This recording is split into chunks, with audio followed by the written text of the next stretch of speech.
Roll call? Council will start with the roll call. Okay, roll call. Dolores Holtz, one. Here.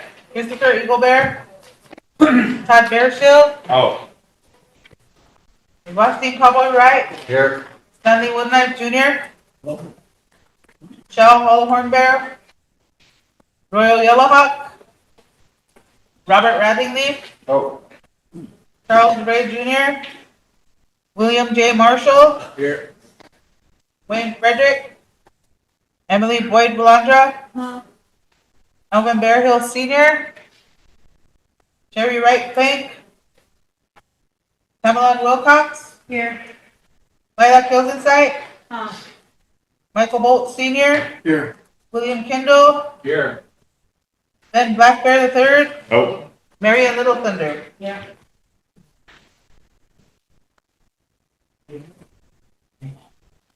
$13. 13 council reps present. We do have a quorum. I'll call the meeting to order at 10:09. Can you please say a prayer first? Sure.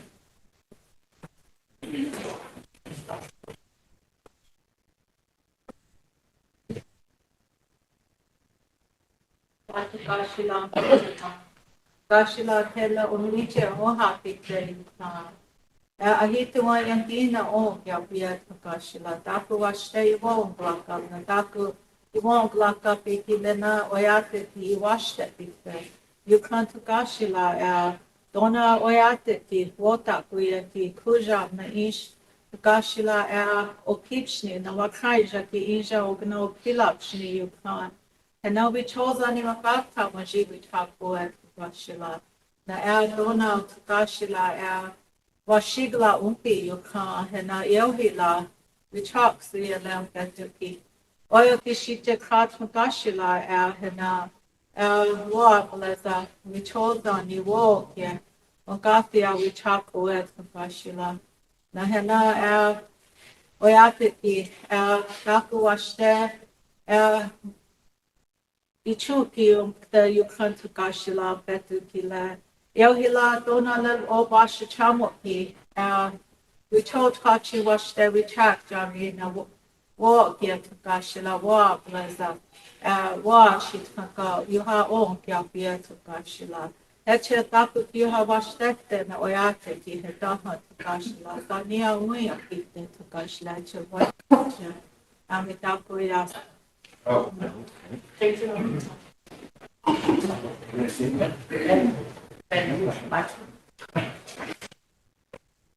It's Chris. The request to be excused, we have Wayne and Michelle. The excuse for yesterday. Sure, yes. The record? Yes. Charles said he'd be late. Royal said he would be late. Sherry. And Todd, you leave at 2? At 1? Or noon? Anybody else have to leave? Stan?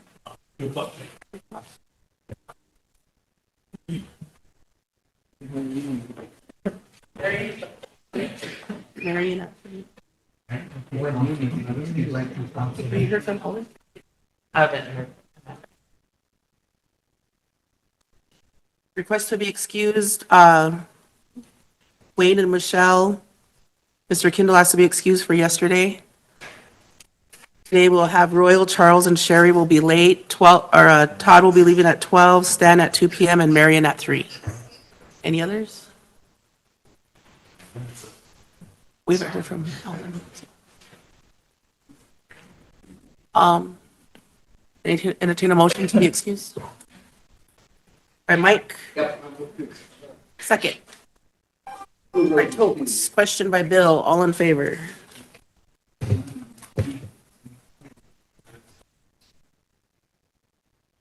10, 11, 12, 13, 14, Oppose, 0, not voting.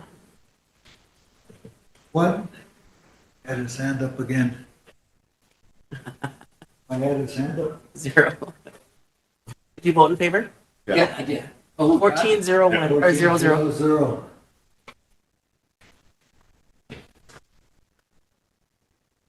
Okay, council, we're here for the casino report today. Do you want to just go right into the report?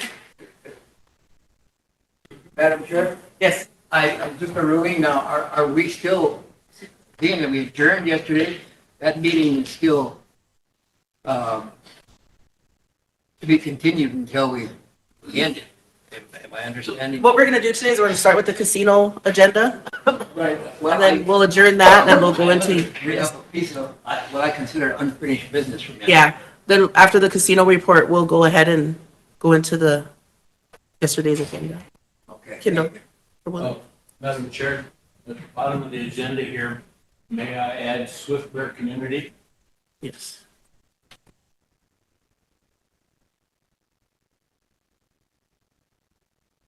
Emily. I was going to make a motion to approve the agenda with an amendment, including yesterday's unfinished agenda. Okay. And Willie's addition as well.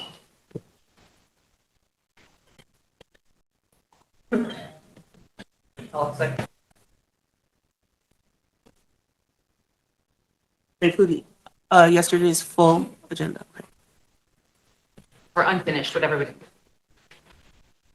Motion by Emily. Did you get your motion? The unfinished agenda From yesterday. and the addition. Yeah, because that would include the communities and he could read it. As an addition to. Okay. Seconded by Totes. Do you have a question? If I have a question. Second by Totes. Any discussion? Good morning, everyone, and to all the Oyate listening. I still have a few questions about the Shakopee money also. I would like to make sure that that's with yesterday's agenda too. I want to ask those questions. Just to make it clear on some dates that when we receive this I'm information. going to amend this to include that. Yes, That was please. my intention. Was it? Okay. Wasn't specific, but unfinished business. Any more discussion? Call for the question. Mike, all in favor?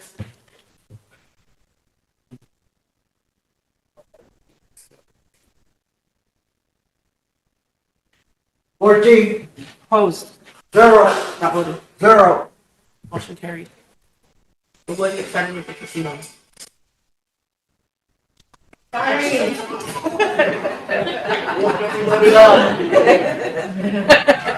Music coming up. Broken Iron, Got your own music. the way to make an entrance. I like it. Out of order, you need to leave the room. Good morning, everybody. I'm Kelly from the casino. I'm the GM. I just wanted to introduce our new GM, Drew Ski. So he's going to come on and talk a little bit about what's going on at the casino and give you an assessment of what he thinks is going on. Could he come around and shake our hands? Sure. I want to get a feel of you guys. See, you got an arm and Welcome aboard, buddy. Thank you, sir. Harrison can. How are you, sir?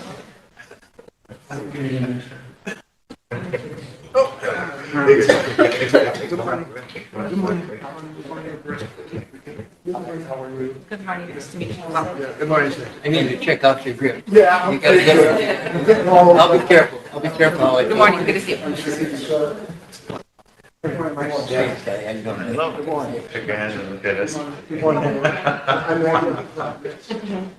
Morning. Good morning. Good, good.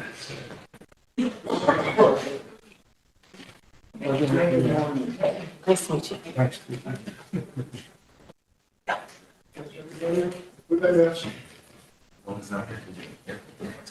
I would prefer to have hugs with the ladies, but the chairs were in the way of the table and whatnot. Madam President, Vice President, and council members, I'm not sure please is, but I'm Drew Skeen. I think you remember a little bit about me from my interview. I have two names, either Drew Skeen or Big Drew from Vegas. Big fun. The history, got a college degree in finance, I'm a two-sport athlete, I play college football and college basketball. In my finance degree, jumped into the gaming business at the Golden Nugget. I started with a company in Las Vegas that Steve went on. I started at the Nugget when everybody left the Mirage. I don't want to get too long into history, but what I want everyone to really understand from where I started is I learned how to run the business in the gaming and hospitality. And I learned from the best. There was no Fortune 500 gaming companies out there. Our property in Mirage Resorts was a Fortune 100. It's impossible to do that in a casino and a hotel and all the food and beverage outlets. But I want you to know we did. So in order to do that, we had to have everybody from the bottom of the pyramid to the top buy in to what needed to be done to reach that attainment. But I want you to know we did it. I was proud to be a part of that.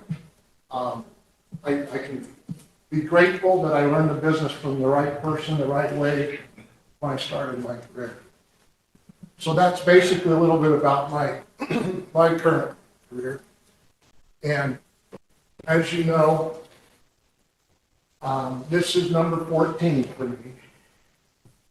I have been a part of and saved 13 bankrupt, distressed properties before I came here. Got started in about 2008 when we had that bad economic fall. I was assigned to take over 6. I want to get into a lot of it. I'm a bankruptcy judge in Reno.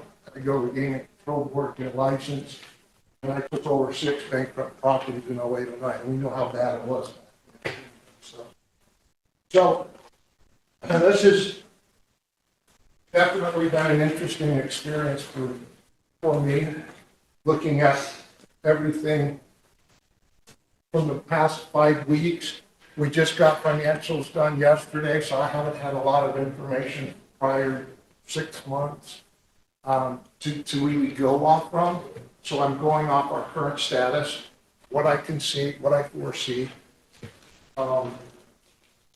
I must first thank the tribe for your support on the Christmas bonuses and the current $20,000 a week that we are receiving that Kelly had negotiated before we got here. I have to reach out and thank you for that. It's been immensely helpful.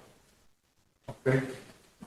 The second point before I jump into business is everyone at this room should be very proud of what Kelly has accomplished in that property.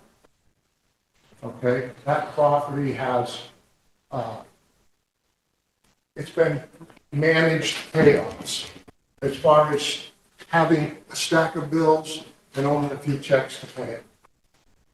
So Kelly has done an outstanding, gone above and beyond managing the finances in this very tense, stressful financial period that the casino is.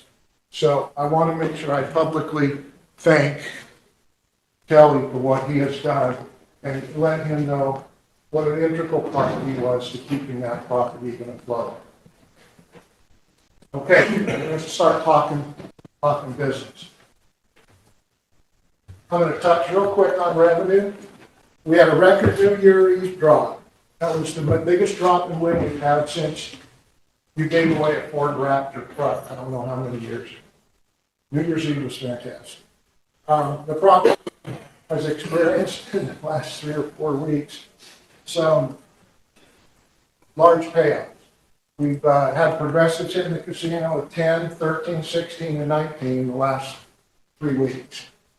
So some of our progressives have gone off. Good thing. People are winning some money. This is a seasonal property, the Rosebud Casino. The winter is slow and must be managed as such. Revenues increase spring, summer, and fall, but funds must be saved during those periods in order to survive these winter months. Payroll and expenses. Okay? There's one major controllable expense in every business, Can't control light bills. Can't control how much gas is needed to run the vehicles. I can't control a lot of other issues, but the one controllable expense in any business is payroll. We are running the property as if it was a large, successful, profitable business. It's not. It's a small, distressed, and insolvent property. Payroll in our casino is running between 60 and 70% of our revenue, leaving 30, 40% to cover all other expenses. The property practices safe hiring, meaning we hire more staff than we need to ensure coverage is based on inconsistent attendance, which significantly inflates payroll costs and is uncontrollable. Based on my assessment, payroll should be 30% of revenue and 38% spring, summer, and fall. We're at 60 to 70%. This would allow the property to possibly reach break even, after which revenue growth could lead to profitability. The IRS debt, as you know, approximately $1 million, exact amount pending. I'm not exactly sure what that the tribe is handling. When I arrived, Rosebud had approximately $1.5 million in debt or accounts payable. Currently, the debt is $1.7 million, and we're projected to reach $2 million by summer. This past week, total deposits, $86,000. Payroll and benefits, $100,000. We have a current accounting firm payment to clean up what they're doing to clean up the year end last year, which we just got financials yesterday, as well as doing accounting for the last 3 months, $87,000. Property insurance, $27,000. We lost $128,000 this past week. We didn't lose it, it didn't run out the door, but we add that to our 1.7. We have drained our savings and bank accounts and still cannot pay many of our regular bills, adding to the debt problem. Deferred maintenance. There are numerous deferred maintenance issues reflected on current bills. Not reflected, on current bills. Hotel elevator, restaurant equipment, additional rooftop HG, roof repairs. Only a few. I am finding things on a daily basis that need help.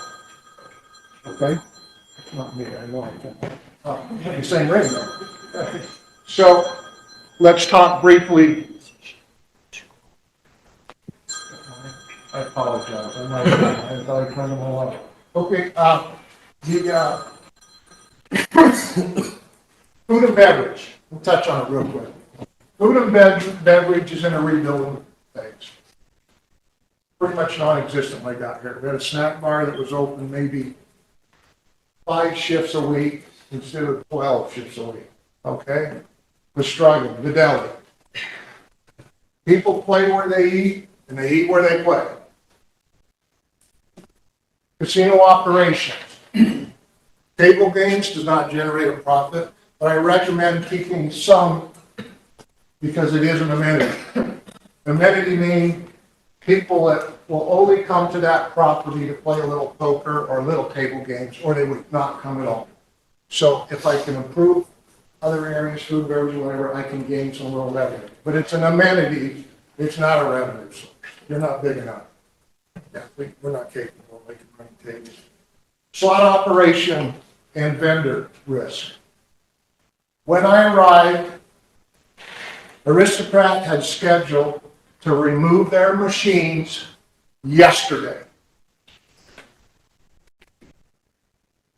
They had 16 machines that generate 50% of our revenue. How many? 16 16. Okay. that represents 50% of our revenue, 6 million a year. Good point. Okay? Losing them would have been catastrophic and could have forced closure. Due to a 30-year relationship I have with the executive at Aristocrat, I was given 1 month to develop a plan. I received a phone call last night that Choice, our quality end vendor, has started a foreclosure on our hotel. Talked to her twice, which in a matter of 2 or 3 weeks, our reservation process could stop.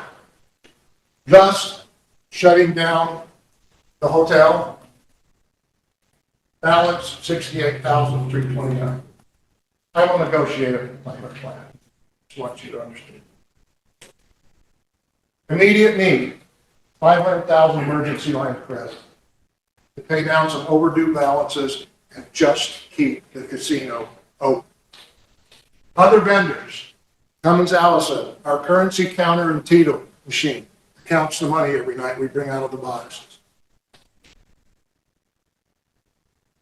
They will not come make any repairs to that until their past balance is paid. So we're at risk of not being able to count money in tickets if something does happen to our equipment. We have 50 non-working slot machines. The casino looks as if we're closing or don't care. The machines are older, parts are hard to find. Repairs are limited. My suggestion was fix what we can, throw out what we can.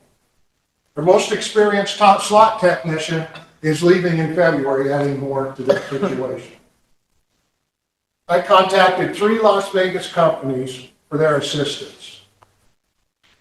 2 of them so far have declined due to the expense of our gaming commission and the state of South Dakota fees. It's too expensive for a small company to get licensed to come do business here. 2 have declined. I have 1 option remaining, and it's not looking real good. I've still got to work on it. The only reason I've got 1 vendor left, the owner of the company was the vice president of the Bellagio when I was the corporate vice president for MGM Rock. So he used to work for me, and he's trying to hang in there and help me. But I want you to understand, it's too expensive for little guys to get lunch. And we need a little guy. We can't afford a big guy. The only other opportunity or option is to use our current slot vendors to come in and repair machines, which is about 4 times the cost, and they're not coming because we owe money. We have to pay up our balances to get it. Immediate actions required. I need immediate decisions with council's approval and a formal directive to reduce payroll by approximately 1.5 million a year and eliminate 35 positions. Additional unaffordable expenses. We are struggling to pay our gaming commission $20.23 a month. They gave us a whole period of time of no payment. We're back on. We are paying small weekly amounts the best we can. They've already sacrificed. We're trying to make it workable for both of us. Shuttle service, $20,000 a month. Can't wait. Let's talk about the future. We are facing an IRS problem that could have a payment. Let's just say it's $20,000 a month. Let's say I go get a loan for $2 million to clean all this up. All this past accounts payable. $20,000 a month. Right. I could calculate anything to the penny, but that's depending on the tenants. Aristocrat right now, if we accept their payment program, is $50,000 a month. for 1 year. A lot of that's catch-up. We still owe money for the current machines as they make money every day. Okay? These obligations may not be sustainable based on your historical revenue. The board actions. The board I've met with twice since I've been here. We met a few weeks ago, a week ago. The board had approved a $500,000 emergency funding line of credit. The board has approved a new organizational chart eliminating 35 positions. Further reductions will be necessary through attrition. Operations must shift to a cross-training and multitasking to survive. This will require support from the Gaming Commission on policies and procedures and going forward. Risk. Many customers have friends and family employed at the casino. Staffing reductions may negatively impact visitation. This risk could further contribute to potential closure. In my conclusions, we also need to discuss improving and investing in newer slot products. This needs to be budgeted for staying competitive. Explain something for just a minute. We can't afford the Aristocrat 16 machines. They put them on your floor. We keep 80% of the revenue. They get 20%. Okay?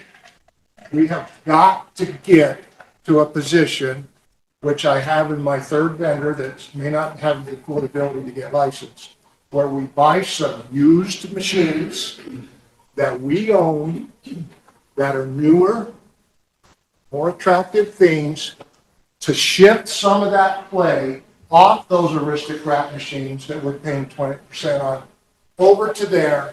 We keep 100% of the revenue. Right now, we're not necessarily competing. Yes, sir? Just on the machine, the 20% that Aristocrat takes, does that constitute their lease payment then? Yeah, Okay. it's a revenue share. Right, okay. We don't pay for the machines, All but right. they get 20%. Yes, sir. Okay, so I kind of gave you a little snippet of what we needed to do. The trick, in case I get hit by a bus, is to get some used machines that are probably 3 or 4 years old that cost between $3,000 and $5,000. Anybody know what a new machine costs? $25,000. Younger machines, or I'm sorry, little older machines, brand new themes, outdoor themes on those games that will attract some of the customers off of the Aristocrats. I have a few tricks from there, but that's fine. I just want you to understand, we need to shift some play to machines we own, and we do own some machines in there. We have 50 of them broke. We're down to 187 on the floor of supposedly 250. But 3 options moving forward. Make the immediate changes as I've discussed. I will consider any ideas from the council to address the financial situation. Any ideas, please share. Number 3, close the clock. When I came here, I was aware of the past due bills. Obviously, I didn't know of all the details. This is a horrible position to be in. I want you to know I wasn't the cause. I'm the fix. I never thought I would have to eliminate so many jobs.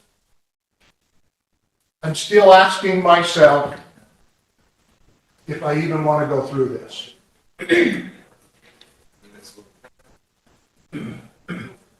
It is also going to be very hard and stressful on Kelly and Woody. At that point, I say thank you and any questions. Good morning. Thank you for coming down and giving us the whole hard truth. This is, I told you in my interview, I appreciate that, let me stop you. I told you I would come here and tell you the truth. I can back this up with facts and figures. I'm going to give you a handout that has some of that information. But please, pardon my No, interruption. it's fine. So hypothetically speaking, if we were to approve this and go along with you, one of my questions is the casino paying unemployment taxes? Yes, the way that works is they go on the arrears year. Yeah, So right now, we're paying on 2025 unemployment. okay, Unemployment won't come out of the casino, but at the end of 2026, they will adjust what we pay based on our prior year's unemployment. okay. So there is not an additional cost to us immediately. Right, And a good question, I gotta take this a step further, is it doesn't affect us immediately. Yeah. But it will, Right, okay? so Okay, go ahead. the individuals that may be eliminated, the 35 positions, they will be eligible, and I hope you put that in your letter, that they will be eligible for unemployment. Yes, let me tell you, there's two things there. Okay, Okay, that will be in your handout, the laws yeah, as tribal. I understand the other laws out there, but you got your tribal. We give them 2 weeks pay. a You're second, supposed to, through your ordinance, supposed to give them 2 weeks. Obviously, we don't keep them on the property, that's, you could get theft, other things and issues. We give them 2 weeks pay, and they are all eligible for unemployment. Yes. okay. I just wanted to make sure, because I know that tribes aren't required to pay unemployment taxes, and it's optional. So, and the last time they had a shutdown, the staff wasn't able to receive unemployment. So I just wanted to make sure. Thank you.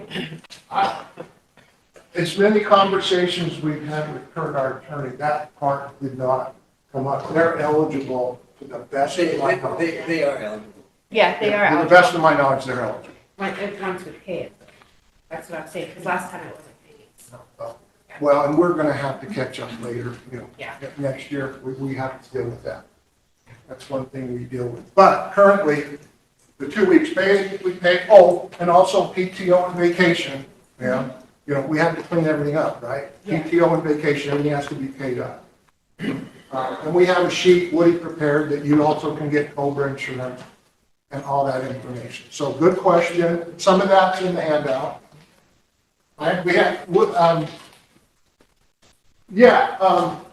Now that I'm done with my presentation, there's probably many questions, but Kelly prepared a handout showing where the funds need to go, a little bit of what I'm talking about on the payroll, why I need the $500,000 immediately. The board has approved the new org chart. Sorry, it's very small. Everyone's going to need readers, whether you need them or not. And the 35 eliminated by position. No names were there, but by position. Both items have been approved by our board. Org chart and the 35 positions. Folks, I understand this is a sensitive issue. You are elected. Family, friends, relatives, brothers, sisters, I get it. I am looking at this as a total business perspective. Okay? Dollar cents position. I want you to understand we're taking it down to about high 80s. I have operated a casino in northern Nevada, which I was part owner of, with 70 employees this same size.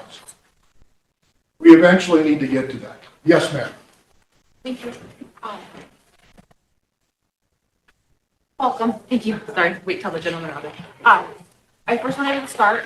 I don't know if anybody told you, but all of our council meetings are aired publicly right now. Okay, so if there is anything sensitive or Yeah. anything that you want to delve in a little bit more Emily, detail. after we get the handout, we're going to go into executive session.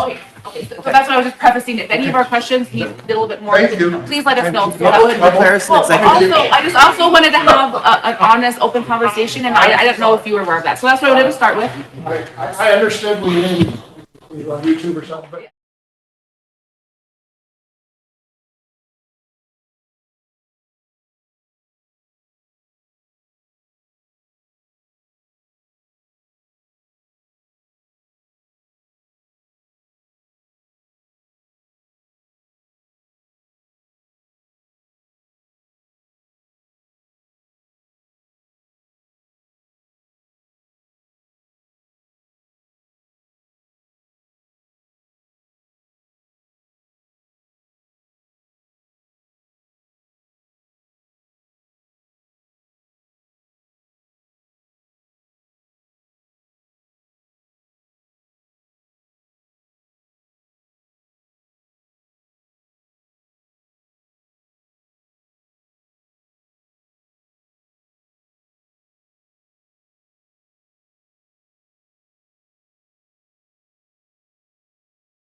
building that trust and building that communication out to our people to understand what predicament and what situation and what the reality is for us right now. Because it's not a this stay the same or do this or do this. It's either this or that. And one of those that is closure.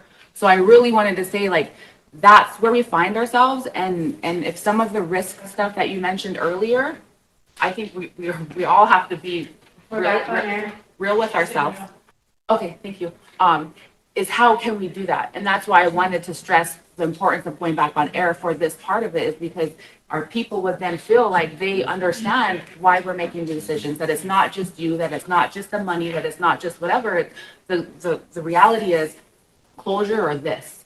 So those are the types of things that I wanted to make sure that our people understand that that's what we're talking about. We're not talking about so-and-so. We're not talking about the personal person and I know you did this and I know that. That's not what we're talking about. We're talking about it from a business sense, but also from how can we do better? Because obviously something got us to the situation that we're in that wasn't good. So how can we identify that? Whatever that is, processes, whatever those are, relationship, communication, I don't know all the answers, but that's what I'm trying to move us forward in a better position.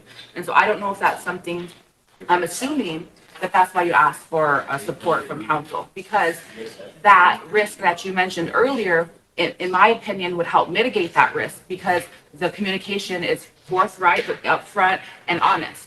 And I feel in a situation like this, behind closed doors doesn't put those types of feelings and vibes forward. So I just appreciate that we were able to come back on air, and that's why I wanted to have the conversation. I'm not trying to put personal information on the air or try to have anything like that, but I really feel like we kind of do ourselves a disservice by going off air and then having the bulk of our conversation, because then that really would have helped get that communication up. Thank you. Sure. Thank you, Madam Chair. Maybe we could have just a brief overview of some of the discussion that has been had. If people want that clarification to be on air now that we were able to discuss executive sessions. Things spoken in there can't be repeated, but we can come out on air and repeat some of those same conversations that we've had. Or if the council rep would like to get up and address that, or if you would, Madam Chair, or Wayne, did you have any comments? even if He had his hand up. just wanted to clear that up. Yeah, if you want to, I can give a brief explanation to the audience on what was discussed. First of all, I'm sure that it's no shock to anybody out there that our casino is in real distress. If we don't make some drastic moves here, moves that are going to affect a lot of families and are going to upset a lot of families and a lot of people, then the casino itself will be shut down. There's a lot that's happened over the last 4 or 5 years that hasn't been good for the casino, mainly because we haven't been paying attention. So we've got a new management here that came here this morning and laid out in detail what's our liabilities, what are our liabilities out there, a possible solution for going forward. But if we don't do these decisions now, then we're probably going to end up closing those doors at the casino sometime in March. So what's being proposed is that there's going to be of 140 employees at the casino, at the all of the entities out there. 35 of those positions are going to be eliminated. That's what's being proposed. Of those people's positions that are being eliminated, and those positions will get a 2-week severance pay and be entitled to unemployment.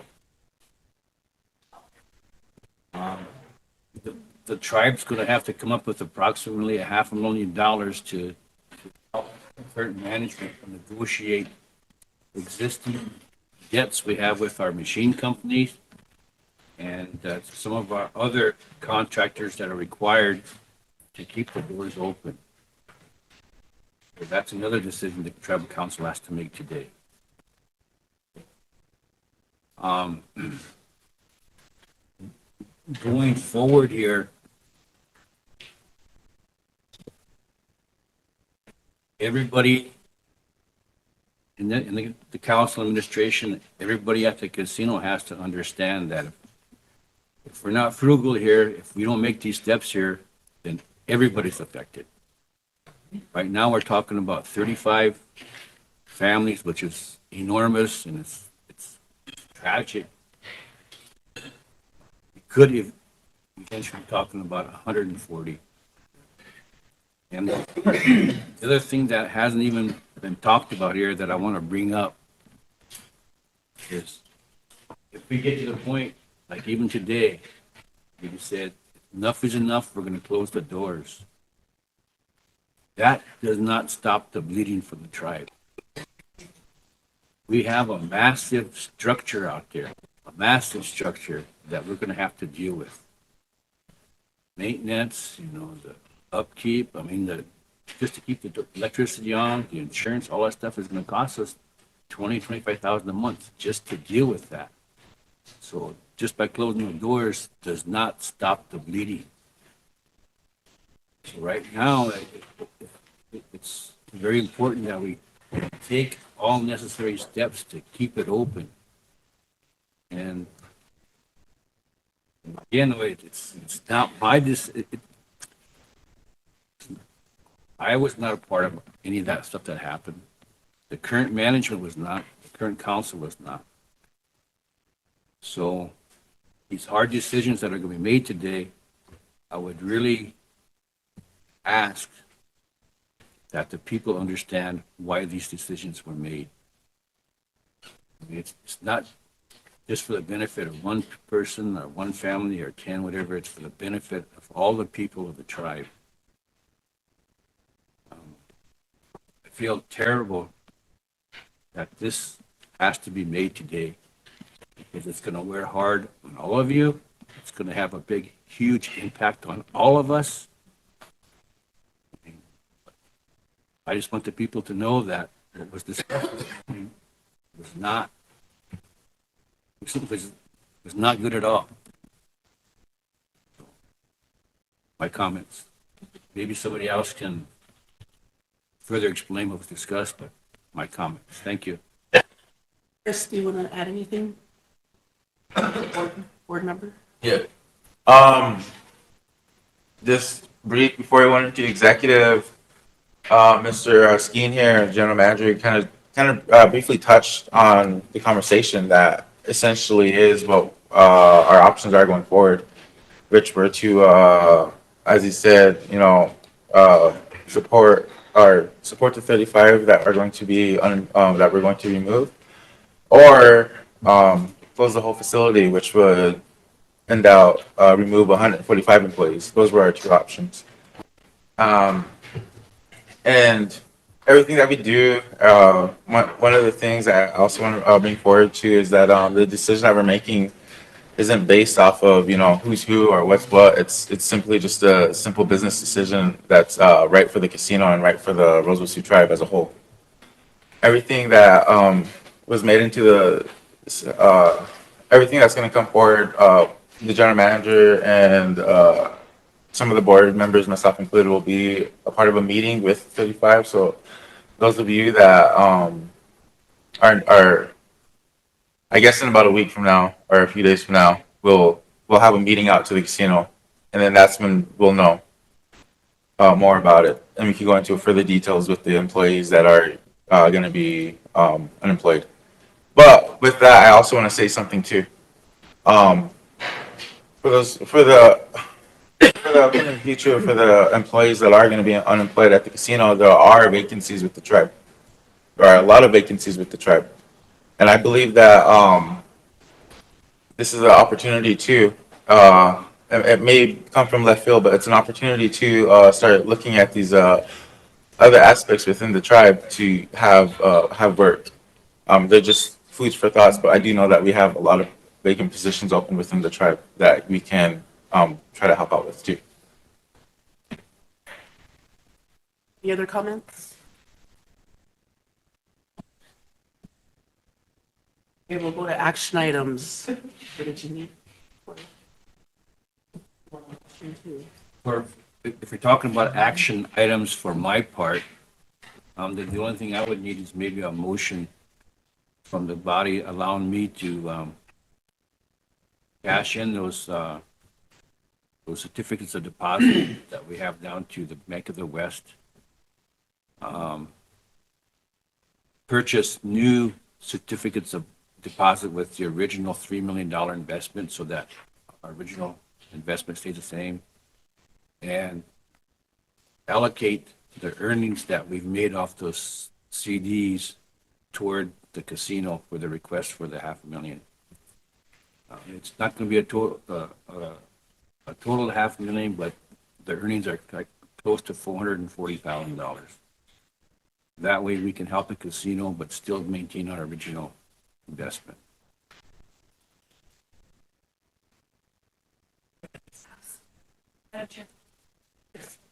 Tammy, I'll make the motion for me. I'll second. get that? What was the question? Did you guys get it? Motion. Motion is to allow the treasurer to redeem the $3 million worth of CDs we have down to BMO, Bank of Montreal, and Valentine.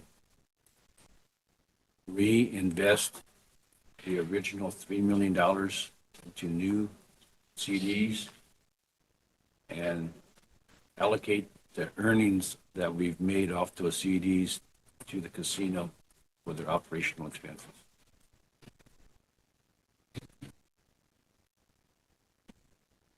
I call the question. Motion by Tammy, seconded by Totes. Seconded by Mike. All in favor?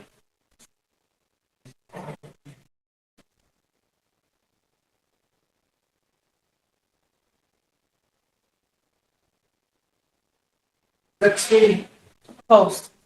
0, Not voting. 0. 16-0-0, motion passed. Thank you, council. I should be able to have that money to the casino by Wednesday of next week. Yeah. Oh, no, I was, You do it, Chris. okay. I'd like to make the motion to, I don't know how I word this. I'd like to make the motion to support the, casino's board of directors decision and, Just their decision on in the decisions going forward. his plan. Yeah. I'll second the motion. Board of Directors decision.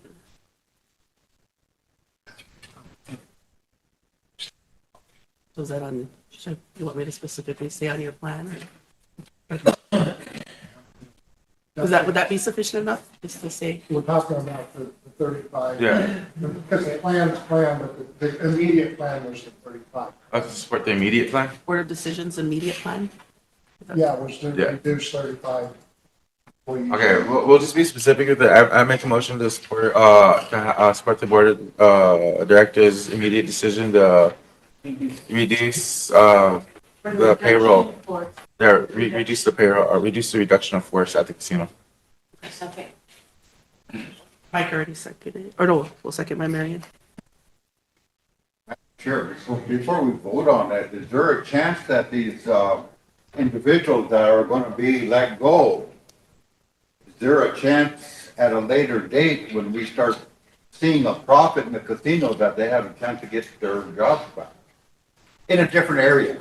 If we, based on the ordinances and the rules and laws, if we do hire people back, we have to offer it to the people that we laid off first. No matter what department or whatever it is, I don't know how that's up to work, but you have to offer them jobs back when you hire them. I do want to reiterate, this gets us in the high 80s, we still need to get to 70. So we're not planning on hiring anybody for quite a long time. And some of those positions have been eliminated, so you would come back at a different position anyway. Does that answer it? Well, I'm a little disappointed that we're gonna have to let 35 go, but I guess, you know, like I said, we have to deal in reality. in order to make the casino survive, you're giving it mouth to mouth right now. In order for it to survive, we gotta take this action. But my question is, do these individuals, if they don't go somewhere else, do they have a chance to get their jobs back or at the casino at some position? Yes, but it's not looking good. We're doing any hiring in quite a while. But your answer, your question is yes, but I don't want to give false hope and say, yeah, we'll hire more people. No, this was phase one. Through attrition, we still got to even get to 70. I'm trying to make this as less painful as I can. Trying to get to 1.5, we got to 1.3, but we're close. But I want to reiterate, since we're on open section, back to my discussion, that we had 86,000 in the drop last week and payroll was 100. We didn't even make payroll. So I understand we're in OB, but you have to understand, we can't afford it. It's winter, it's not good, business is slow, but sorry, we didn't even make payroll. Mary. Any further discussion? Yeah. Totes and Emily. It might be the same question.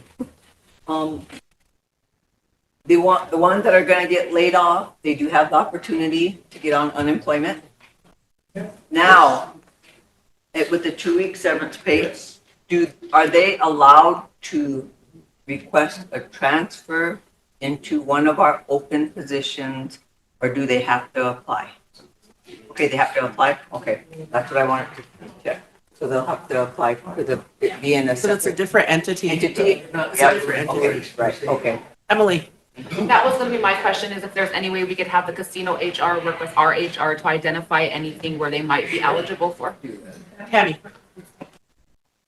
You know, it's Can really we do that? sad, it's really sad that we have to do this, but there's a lot of issues. Sorry, that- Tammy, but can I get my question answered? Can we do that?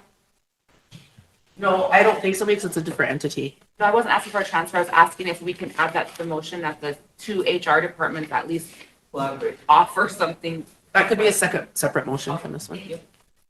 Okay, I just want to say that it's sad that this has to happen, but a lot of these issues could have been addressed years back, but they weren't, because you guys weren't informed.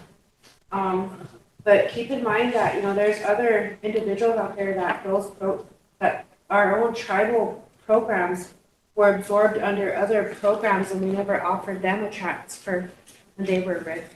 We never offered them, you know, any type of 2-week, payment or anything like that, and they didn't get the unemployment because they were allegedly just let go. So I say that because we need to be fair to everybody, and it's sad, but we need to be straight across the board. Sorry. Any further discussion? Hold on. Were you done, Tammy? Yes. Okay. I'm sorry I didn't catch up. Sorry. Call for the question. Question. Question by Mike. All in favor?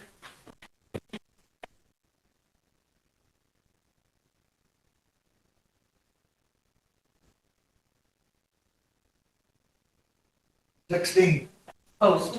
0, Not voting. 0. 16-0-0, motion passed. Do you have anything further? Anything more for the casino, Emily? I was just gonna motion to accept the report. Motion by Emily to accept the GM's report, seconded by Todd. Question by, do discussion? No, question. I'll ask later. Okay, question by Mike. All in favor?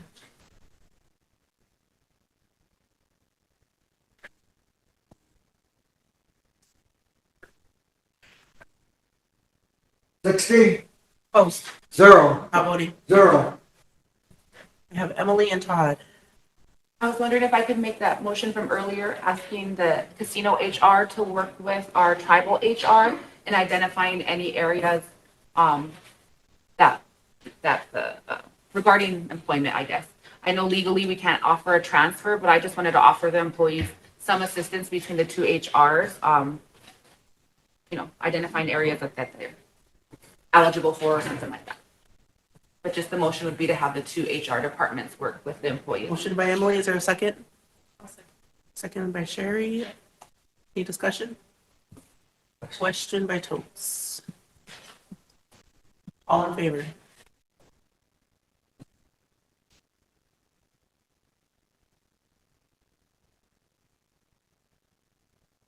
Sixteen, Opposed? zero, Not voting. zero. Motion carried. Todd? I asked to be excused at noon. I just want to say thank you guys for coming, and, you know, sometimes bad news is good news, you know, and I think it made all of us feel good what you told us today, you know, and I definitely feel better about it, and I got a little bit more, you know, since I came in here a year and a half ago, and I've sat here years before, but I pretty much had, you know, pretty much had no hope in this casino. You know, and I'm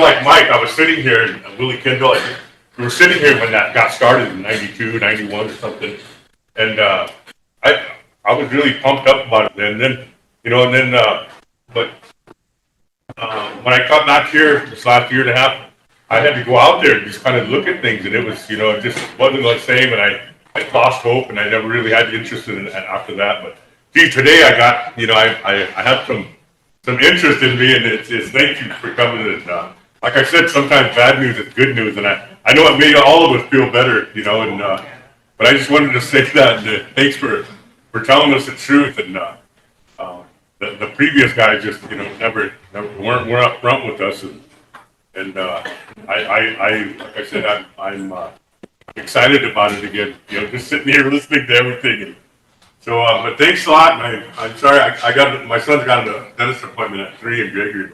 I got to take off. So, but thanks again, you guys, for coming and doing that for us. Thank you. And thanks for treating it like, starting to treat it like a business. You know, a lot of the tribe has a terrible record when it comes to businesses. And I'm sitting here thinking, I don't know of any of our businesses ever, you know, being successful.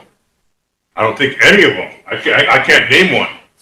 You know, so thanks for, you know, sometimes we got to look and stop, you know, not worry, you know, look at things like a business instead of, you know, worrying about, you know, this person or that person. You know, sometimes we just got to go ahead and do things that, you know, and it hurts people, but, you know, if the tribe wants to be successful and start doing things, you know, that store, we had a guy come in, and we hired him to go look at, you know, by our grocery store, was it? And we gave him 30 days. He come back, and we kind of forgot about it. He came back and shocked us, you know, and said, he said, you know, and told us some stuff about it, you know, and there was no way, he said, there's no way the tribe's gonna, you know, be successful with that. He said, he said, I see in the future you guys contracting it out, and, you know, and we asked him, we said, can you know, we know you're 30 days up, can you come work for us? And he said, no, I don't want to.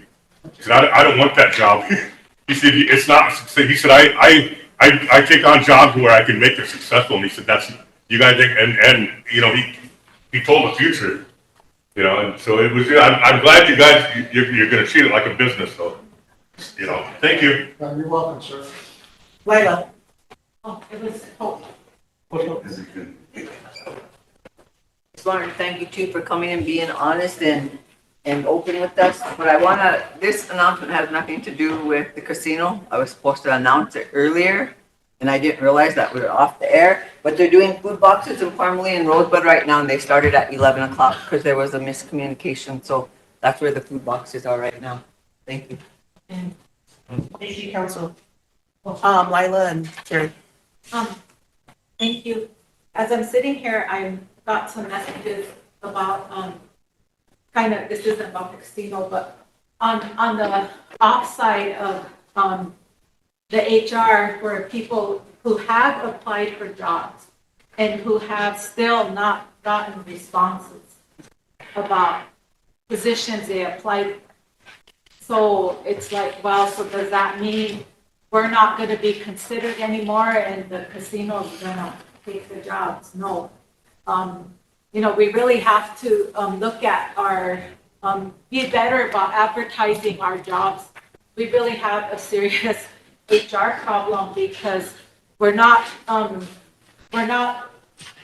advocating enough to find people. And maybe there are people out there. We need to be kind to each other and, help each other get jobs. We have a lot of positions open. I know it's a long ways from Rosebud to the casino. It's really a tough time. It's really, really going to be hard, but we're not doing this to be mean. We're not doing this to be vindictive to anybody. It's either this or we shut it down. And I don't think our people would like shutting it down. So we're really trying to keep our casino afloat. And I believe and I have faith that eventually, we'll make it. But I would just wanted to put that out there that there are people who still haven't heard. And Lila, I'll talk with Jennifer at HR and see what her outreach is to applicants on their application status. Okay, or maybe even just going over there, like Emily said, do some kind of collaboration Yeah. and make it easier for them. She'll get Emily's motion. Okay, all right. Sherry and Tammy, Wayne and Tammy. Thank you, council. Since everybody kind of has their business caps on today, I just want to put this out there for some thought. And not for a decision today, but something for us to plan for. The state of the casino affects us dramatically in several ways. Treasurer Boyd gave us some history about the first year that the casino was opened and how profitable it was and how it made so much revenue for the tribe. We were able to do things that people have become accustomed to. Clothing orders, giving communities allocations, and when grants would not get refunded, we ended up taking in programs underneath the general account. The casino not having the revenue, or the tribe not having the revenue in the general account from the casino is going to be detrimental to us, and it has been in several different areas. And one of the things that I foresee is our community is starting to scramble for their allocation. And that's going to cause a ripple effect in other entities as well, because it already is. And yesterday, Councilman brought up an issue from his community. And what I mean by that is our revenue account, our general account is funded, majority funded through TLE. And now what's happening that the tribe isn't giving allocations from the casino revenue, our communities are running to TLE, identifying pieces of land in their communities and either wanting to lease them on their own or take funding from those tracts of land. We have, which poses an issue to our dividend. Because what happens when they do that is this council has to give up our certificates and it takes away from our dividend that funds our tribal programs. This is a big issue and it's going to be a very controversial issue because I'll just be honest, some of you are up for re-election and your communities are really going to be pushing you to, we want our money for our community. And we had a long discussion, a 2-day discussion. We had a lot of issues when it came to communities leasing their own land and having their own revenue. We are aware that there is a few communities that got $100,000 or close to $100,000 off of leasing their own land, while other communities get zero. I think that we really need to address a policy and an ordinance with this. You all know my stance. I don't feel that communities should be leasing their own land. I feel we have departments and entities for that. I think we do need to come up with a solution for community allocations. It needs to be fair, and we need to create some sort of a formula so our communities So our communities aren't scrambling and they're not in crisis mode to try and pay their electric bills or the building insurance or provide services to their communities. However, I want to also address the issue that hasn't been spoken about is when it comes to tribal funds, we need to be very careful with the people's money. And when it comes to that, something that hardly ever comes up on the floor here is the amount of misallocation with some of the communities that we've had in the past. So when we talk about this and have a discussion on this, we have to address that. We do. It's a hard issue, but we need to address it. We had a tribal member go to jail for stealing from one of our communities, and it wasn't a small amount of money. The communities do have their own authority to create their own bylaws and create their own processes. And the Constitution does give them the right for the chairman to utilize the funds as they see fit within the community treasury. So we're also going to have to create some sort of guidelines for tribal funding that they receive, and possibly a separate account that's not called community treasury. I'm just putting this all out there because money is short. They're talking attrition, which tells me that depletion isn't going to stop. And in order for us to make sure that we're taking care of our communities, that we're taking care of our corporations and the land, we really need to address this issue. So I just wanted to bring that out and hear some feedback from Madam Chair on what you think would be appropriate time or date, or who you all feel would be good to bring into this conversation, and if we can schedule a meeting to discuss it. Thank you, Sherry. We do need to schedule a meeting to discuss it because I know there are other communities that are relying on that allocation. But I think we need to get together with TLE and look at the actual amount that is being dispersed with these leases and a proper system on how to manage those, or how it's been managed in the past. So it might be something for a special meeting we can draw attention to. Okay, thank you. I have Lila, oh wait, no. Tammy, Lila, then Emily. And council, we're stepping away from the casino report here, so I don't know if I'm sorry, Wayne, you might wanna close on the casino. Before we let the casino go, there's one more issue that hasn't been discussed here.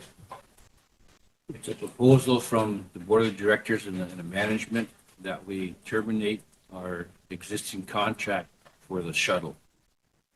That shuttle costs us like about 20 grand, and they don't think they can no longer afford that. But that shuttle is like a lifeline for about 15 employees getting back forth to work. So what I've done the last couple of days is I've been in talking with our transportation department, John Charles, and they used to provide that service. So I asked him to put together a new MOU and what that would entail, and bring it back to the casino and to us for review. That makes sense. But I'm throwing that out here because that's one of the things they're talking about doing is not doing the shuttle service anymore. So I don't want people to be surprised when that happens. Thank you, Wayne. Are we done with the casino? Tammy, did you have any more questions for the casino? I actually forgot about it. Lila, did you have any more for the casino? Okay. Thank you for coming. We're on shake one.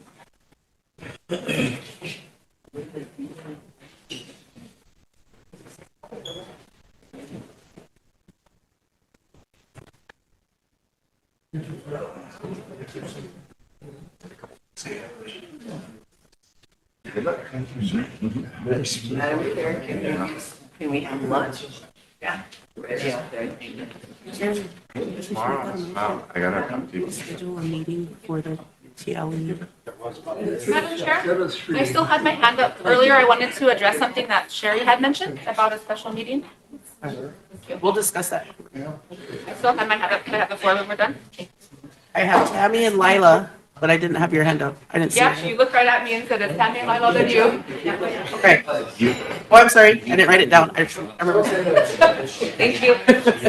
I was just going to suggest that if we could schedule this meeting as soon as possible, because as many of you know, this has been an ongoing issue for probably a year, if not longer. I mean, definitely longer, but at least a year. But what I'm recommending is that we can have some research done prior to, because it's going to be really important to understand how it's been done in the past, so that we can see how unfairly the money has been distributed in the past, to keep that in mind for anything moving forward. Because if you just look at one thing or only hear from one community, it's going to look very, very disproportionate or very different when you look at all of them. So I would just ask, if we are going to set this up, if we could do it as soon as possible, and ask the Secretary's Office and TLE to provide any of that background information about how much allocation is done maybe in the past 5 years per community, so that we could get an idea of where it's been, because I'm. Sherry, do you want to do that first before scheduling the meeting? Like we could get the existing resolutions and then the allocations from TLE? Because it's also very important, because TLE is working on some of it, but not the full picture, and I feel like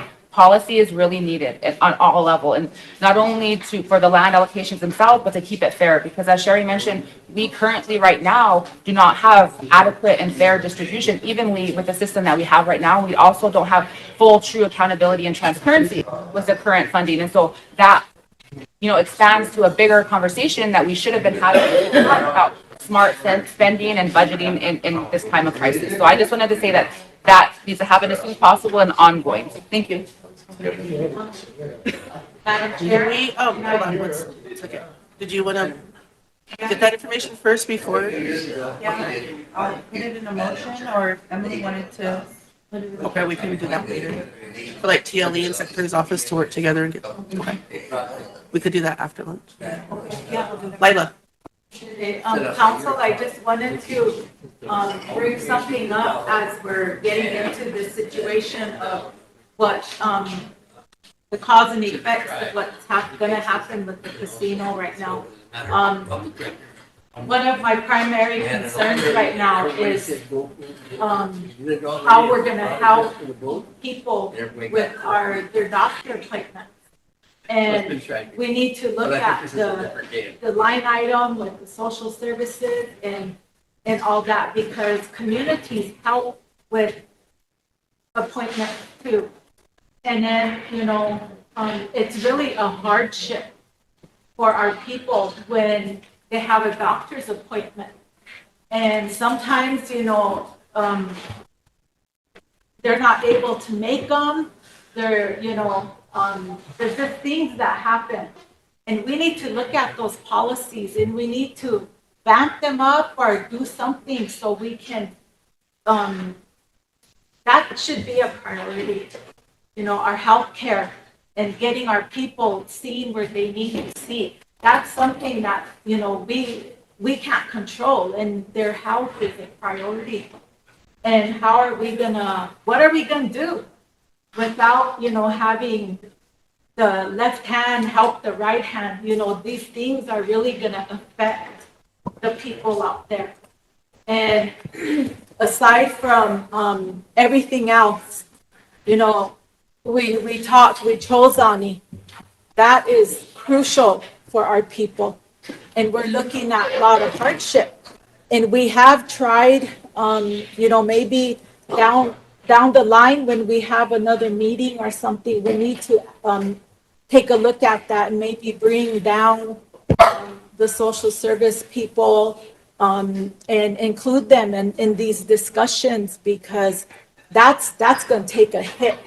How much money do we have for now, and how are we going to be good till the end of the year? Our people need to know that.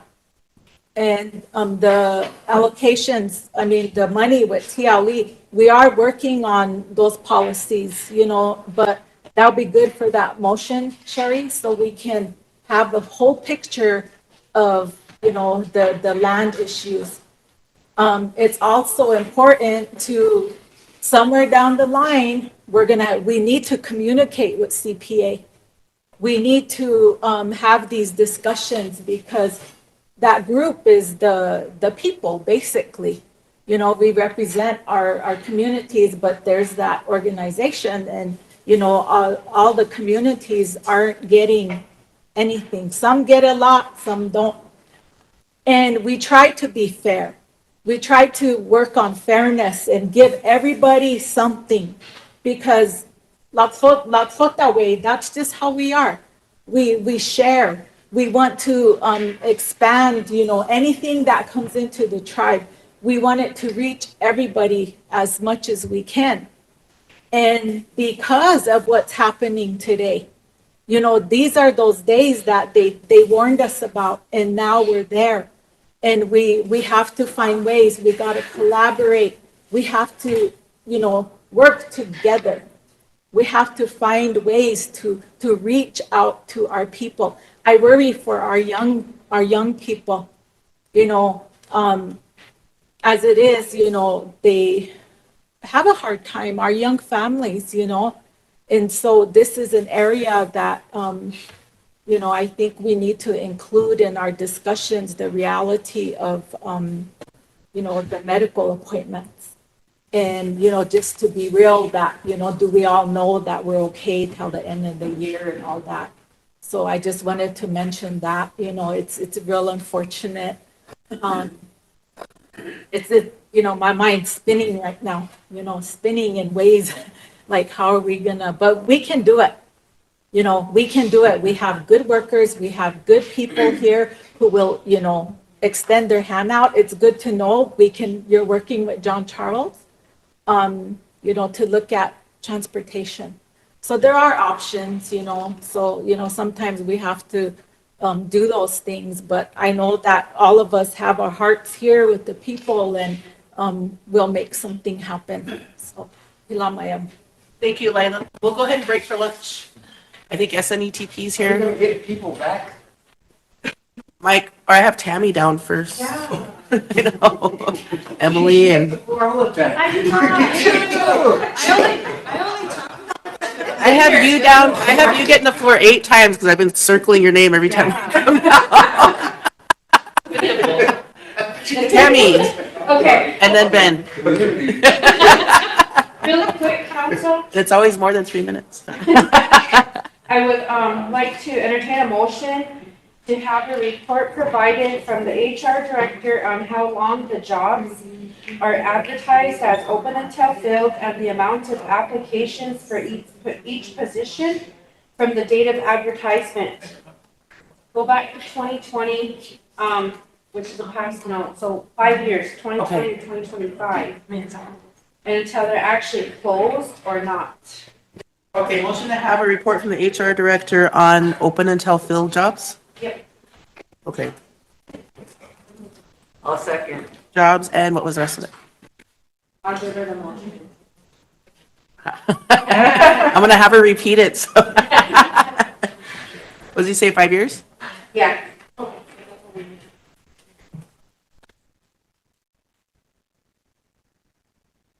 Seconded by Toads. Discussion. Call for the question. Laila, all in favor?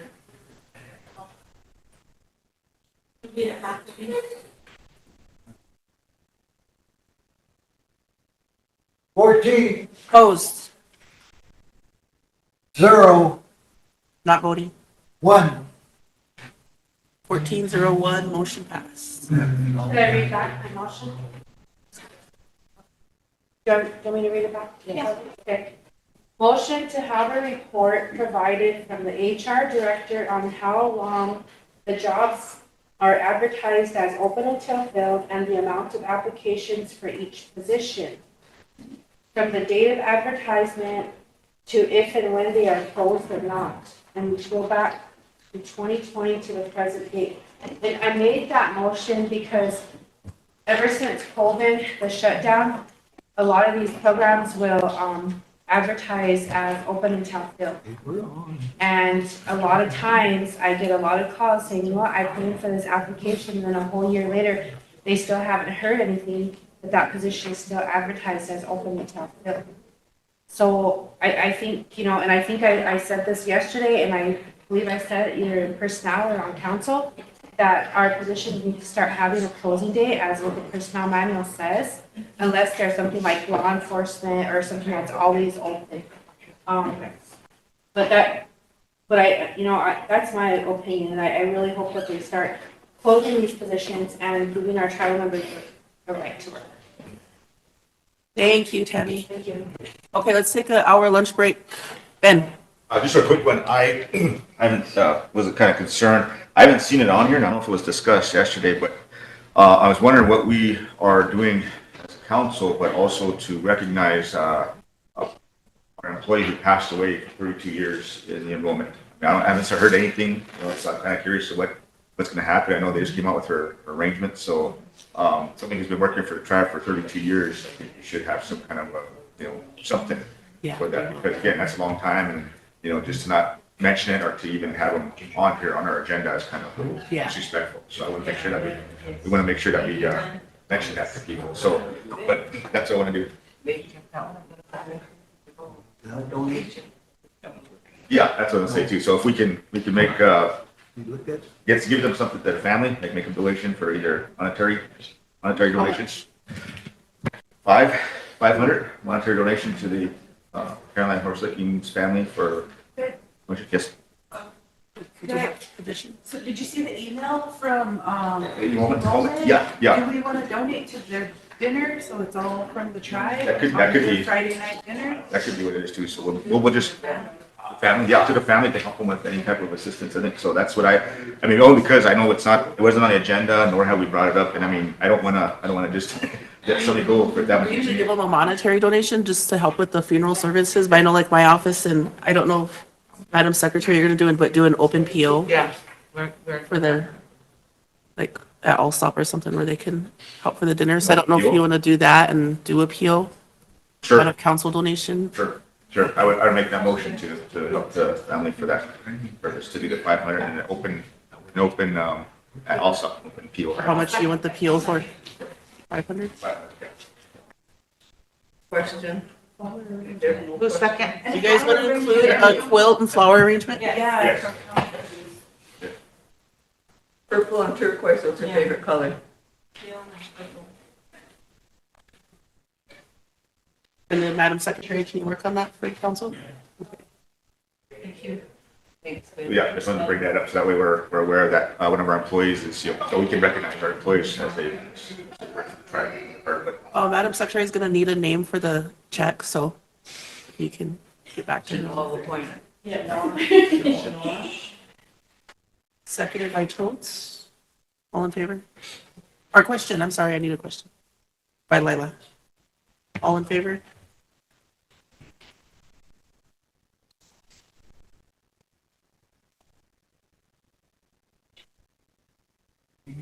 Opposed?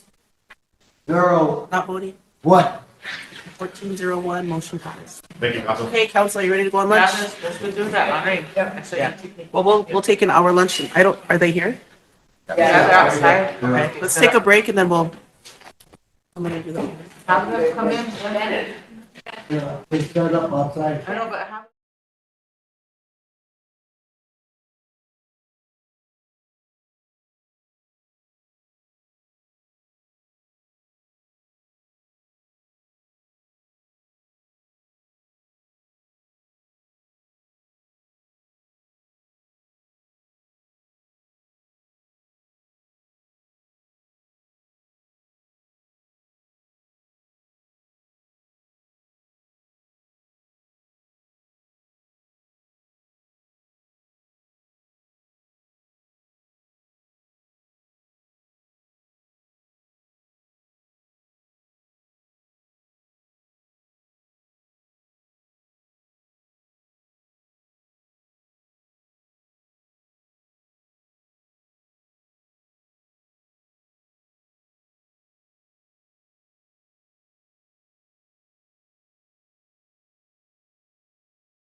Down,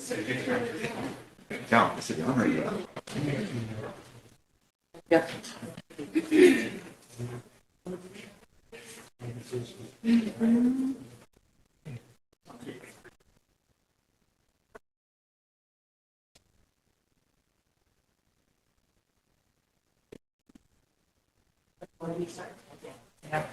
Good morning, or good afternoon, everybody. Yeah.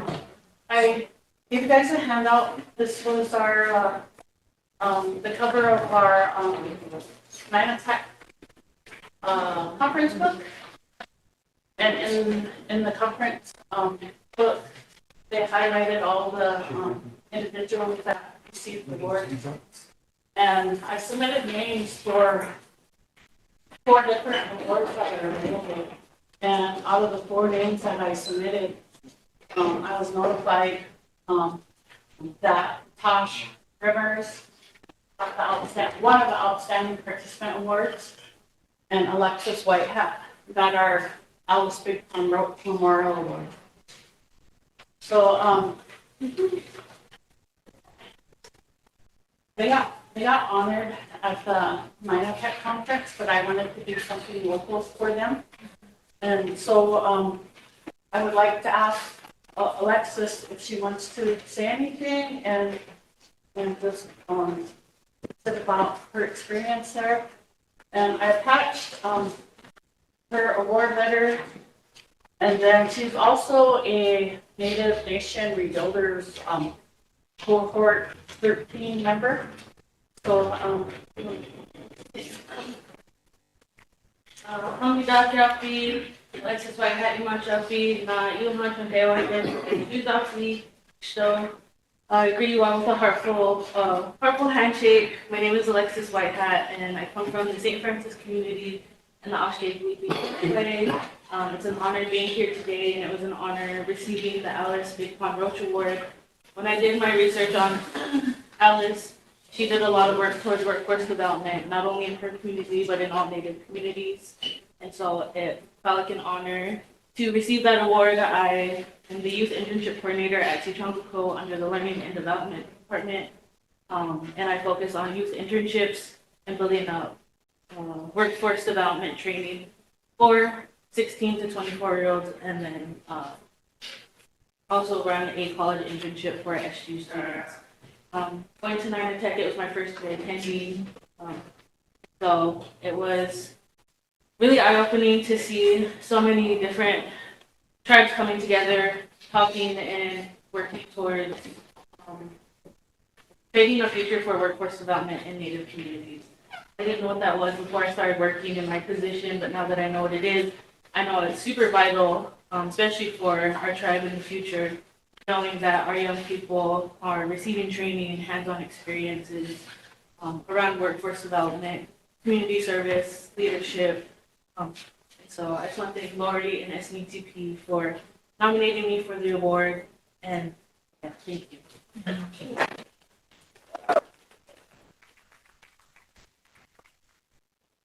okay, so our second participant is Tasha Rimmers, and I asked if she wanted to say anything, and she's still saying no. But I just wanted to let you know that Tosh approached me with doing her internship for her degree, which is human services, and so we had her at the office part-time doing her college internship, which contributes to her requirements for her classes. And she did really well there. I offered her a work experience position while she continued her classes. And I nominated these ladies back in March. And because of everything that was going on with the government, it kind of got pushed to the side. We were supposed to have our conference in May, and then they moved it back to December, and they were asking, if I was still nominating the same people, and I just updated them that since I nominated Tosh, she completed her 2-year degree at Sente, and we also hired her on full-time as a case manager. So with that, after that, I was notified of Tasha's, award. And then last minute, in the shuffle, they let me know about Alexis, and we were scrambling to get her to go to Rhode Island. And so, Tosh has come a long way.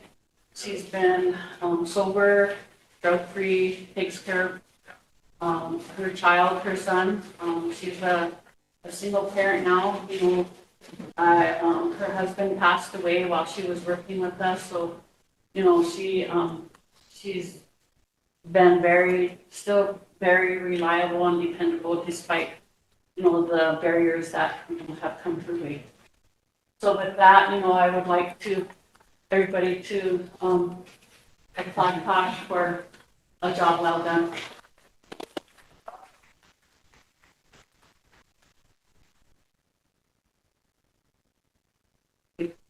Lisa. Oops.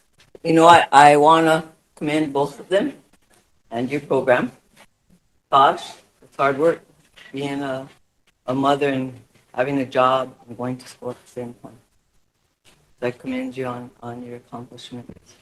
Alexis, you're dreaming big. You know, you're where you're at today because of your fortitude and what you believe in. You're an awesome role model for our youth and for your family that supports you. You're where you're at today because of that. So thank you for what you're doing and for being a role model. So thank both of you. Thank you, Lori, for what your program offers for the people.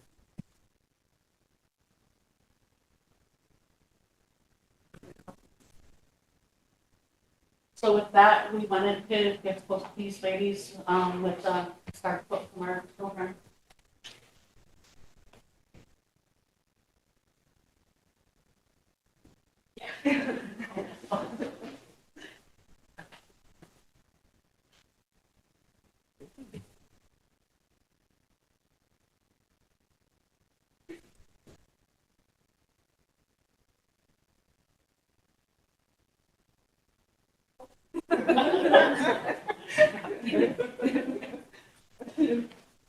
So, with that, I guess we will be, and we were hoping to have a drum group here, but, I don't know, everything was so rushed for us this past month that, you know, we weren't able to get one, so I don't know if anybody here.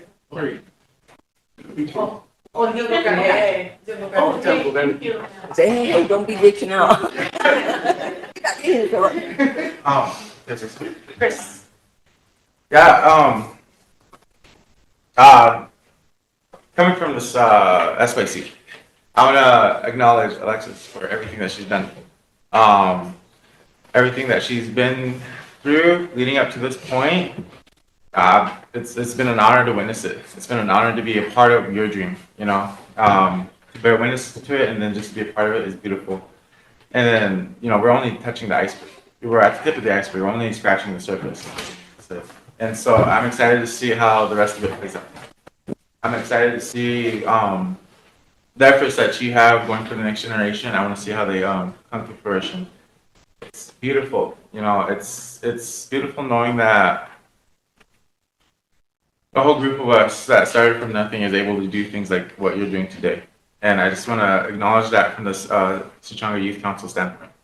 You know, we were honored to have you, and we're honored to still have you doing great things for the tribe. So, thank you. If you guys want to come up and. Thank you. I just want to say a few words too. Thank you, both you girls, for your accomplishments. I know you've come from a long way to get to where you are today, and it's encouraging others to follow in your footsteps. And we'll go ahead and sing an honor song, and we can come around and shake hands. Okay, we are not them yet. First to run towards the sun, the Dakota ceremonial. I just wanted to say something. I was talking to a young lady back here. I went to school in the United Tribes in Bismarck through the Office of Employment, the one up here where you guys came, where you guys are. And I also have two young daughters that went to school in the United Tribes through your guys' office too. Their name was Shania Little Thunder and Shelly Little Thunder. and my name is Philip Little Thunder. I went to school in the United Tribes from, at that time, there was a gentleman named Leroy Swally that ran that office. He used to send me to the United Tribes. So. But, you know, I just want to offer encouragement, happy song for two young ladies. Because I also have 4 young daughters that are out there right now. So with that, I appreciate you guys letting me sing.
that was kind of hanging from our last discussion.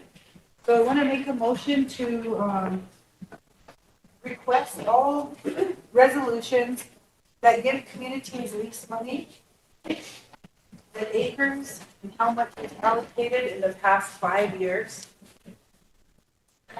and to set a special meeting with the council and TLE. I think February, end of February to June. I don't, so it probably shouldn't take them that long to get that. Okay.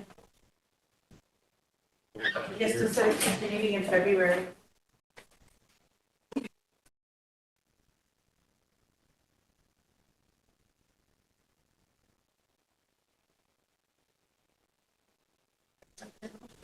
And set a meeting, A special meeting in February. council meeting or? Yeah. Okay. Council meeting. With TLE. TLE. Communities. Creating income.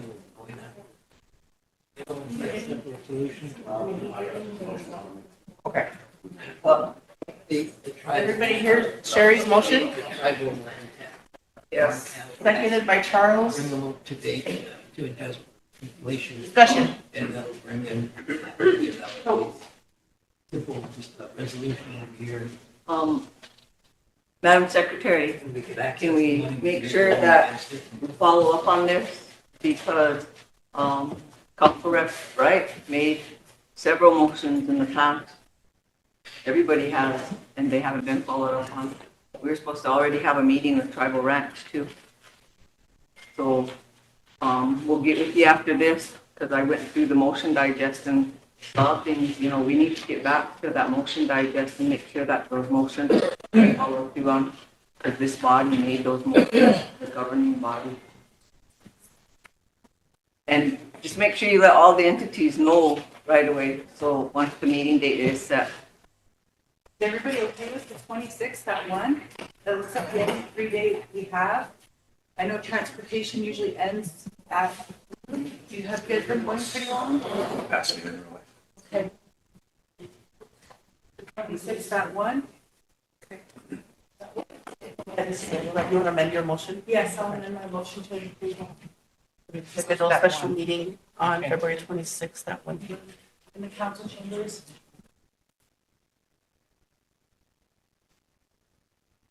Any further discussion? Call for the question. Votes. All in favor?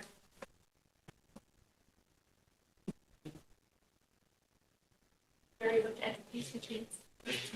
And us. 13, Opposed? 0, Not voting. 2, Thank you, Council. Who are the two? Who are the two? Chris and, this one, so Bill left for the day and so did Todd. and give it up today. So it'll be 1301. Okay. Should pass. Charles, did you have any? Oh, yeah, I just wanted to make a motion to Cleve and TLE here at the next council meeting to go over the policies they came up with for the moratorium on liquor shareholders to put on community leases.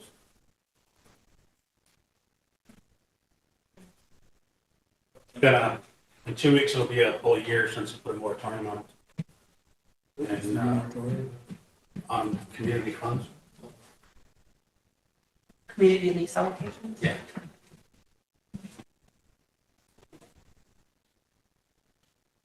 Motion by Charles to have Lee from TLE come to the next council meeting to go over policies on the moratorium placed on community lease allocations.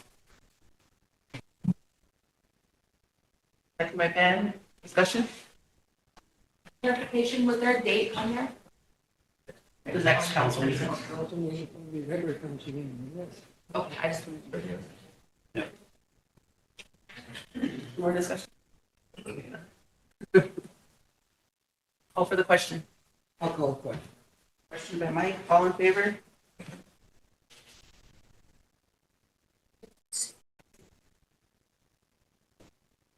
13, Post. 0, Not voting. 0. 1. Oh, 1. 1301. Chris. Motion carried.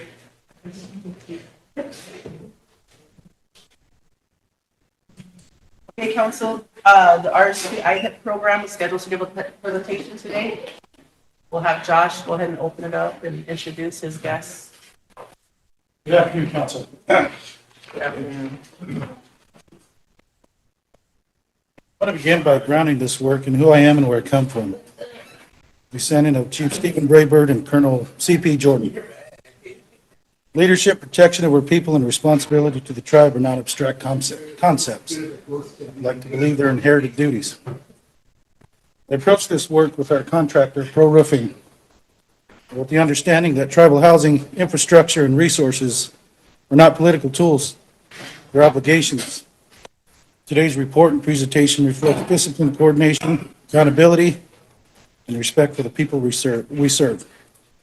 So with that, RSDI HIP currently has 19 projects. We have 5 active, 1 completed, 4 up to be completed within the next week. Those are in the 90th percentile of completion.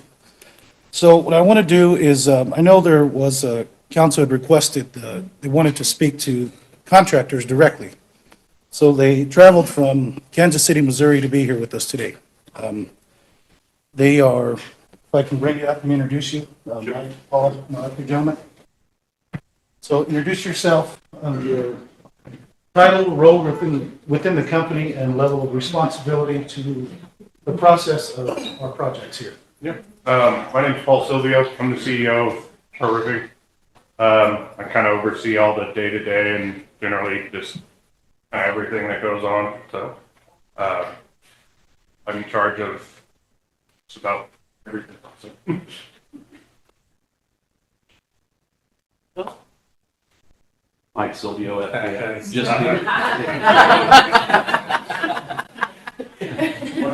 I seen you, I shaved my mustache. Look like FBI. But Mike Silvio, I'm Paul's father, and I started this company with another gentleman about 14 years ago. Since he came on board and other young great minds, we ventured out into a lot of other realms, and that's what brings us here.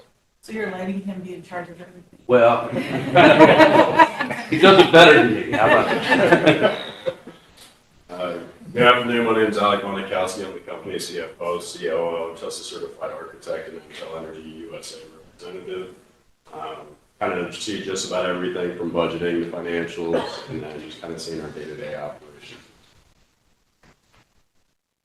Oh, I'm Albert Trimble, Top County Class 01. Stop. I'm the director of intergovernmental and tribal accounts for this company. I'm basically the guy that they put in charge of deciding where to build, to decide where to put our best efforts forward. We're a Class A general contractor. We have partnerships with some of the biggest companies in the world, and basically put me in charge of saying who could use this. How we ended up here, because I'm a mission boy. So, and I'm from here. I know we could use a hand, so came home with the company as soon as I was hired, basically. But, shoot, I'm coming up on 2 years. It'll be 2 years this year. So that's all I want over here.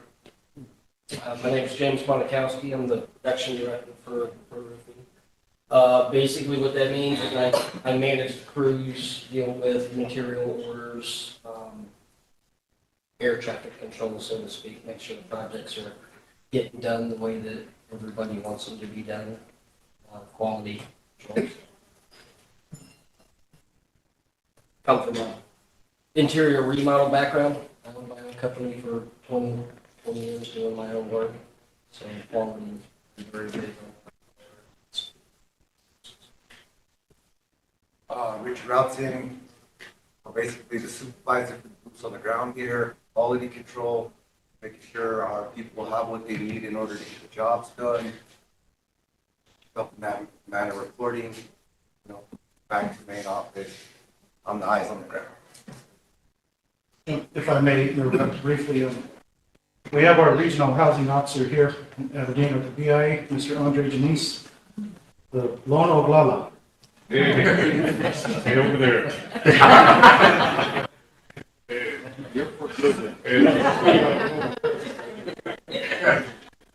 Okay, so going forward, we wanted to kind of touch on, some of we'll touch on the one completed project. And I believe we wanted to show some before and after pictures, but before we do that, I wanted to provide the council an opportunity to ask me any questions or any concerns that you may have had before we proceed, because when we do this, show the pictures of the homes, we will be disclosing who that home belongs to, and we don't want that on the air, in keeping with privacy and confidentiality, for now. Sorry. Sorry, Totes had her hand up. Tammy. For clarification, I just wanted, numbers. You said you had 5 active, Correct me, ma'am. 1 complete, 4 active. 1 complete and 4 active. But we have performed on all 19 and we're replacing one of them to preserve the interior. Okay. All right, I just didn't catch the numbers when you were talking. That's all I needed. Thank you guys for coming. Very humbled to have our own on this crew. Thank you for making things happen for our people. But you made a statement, not political tools. We know they're not political tools because they're there to help our people who have been suffering for a long time. Very thankful for this IDIP money. And when we contact you, for one of our relatives who's asking for information, it's not to say, I want you to put them priority and above everybody else. We have that right to check on their status, on their homes, especially when they haven't been contacted. So I drive around and I see the work that your crews are doing. Amazing. Amazing how they're going in and redoing these homes. Some of these elders do deserve it. They've been living with mold, having issues with their breathing, everything, and it's flipped that for them. So they're very thankful. And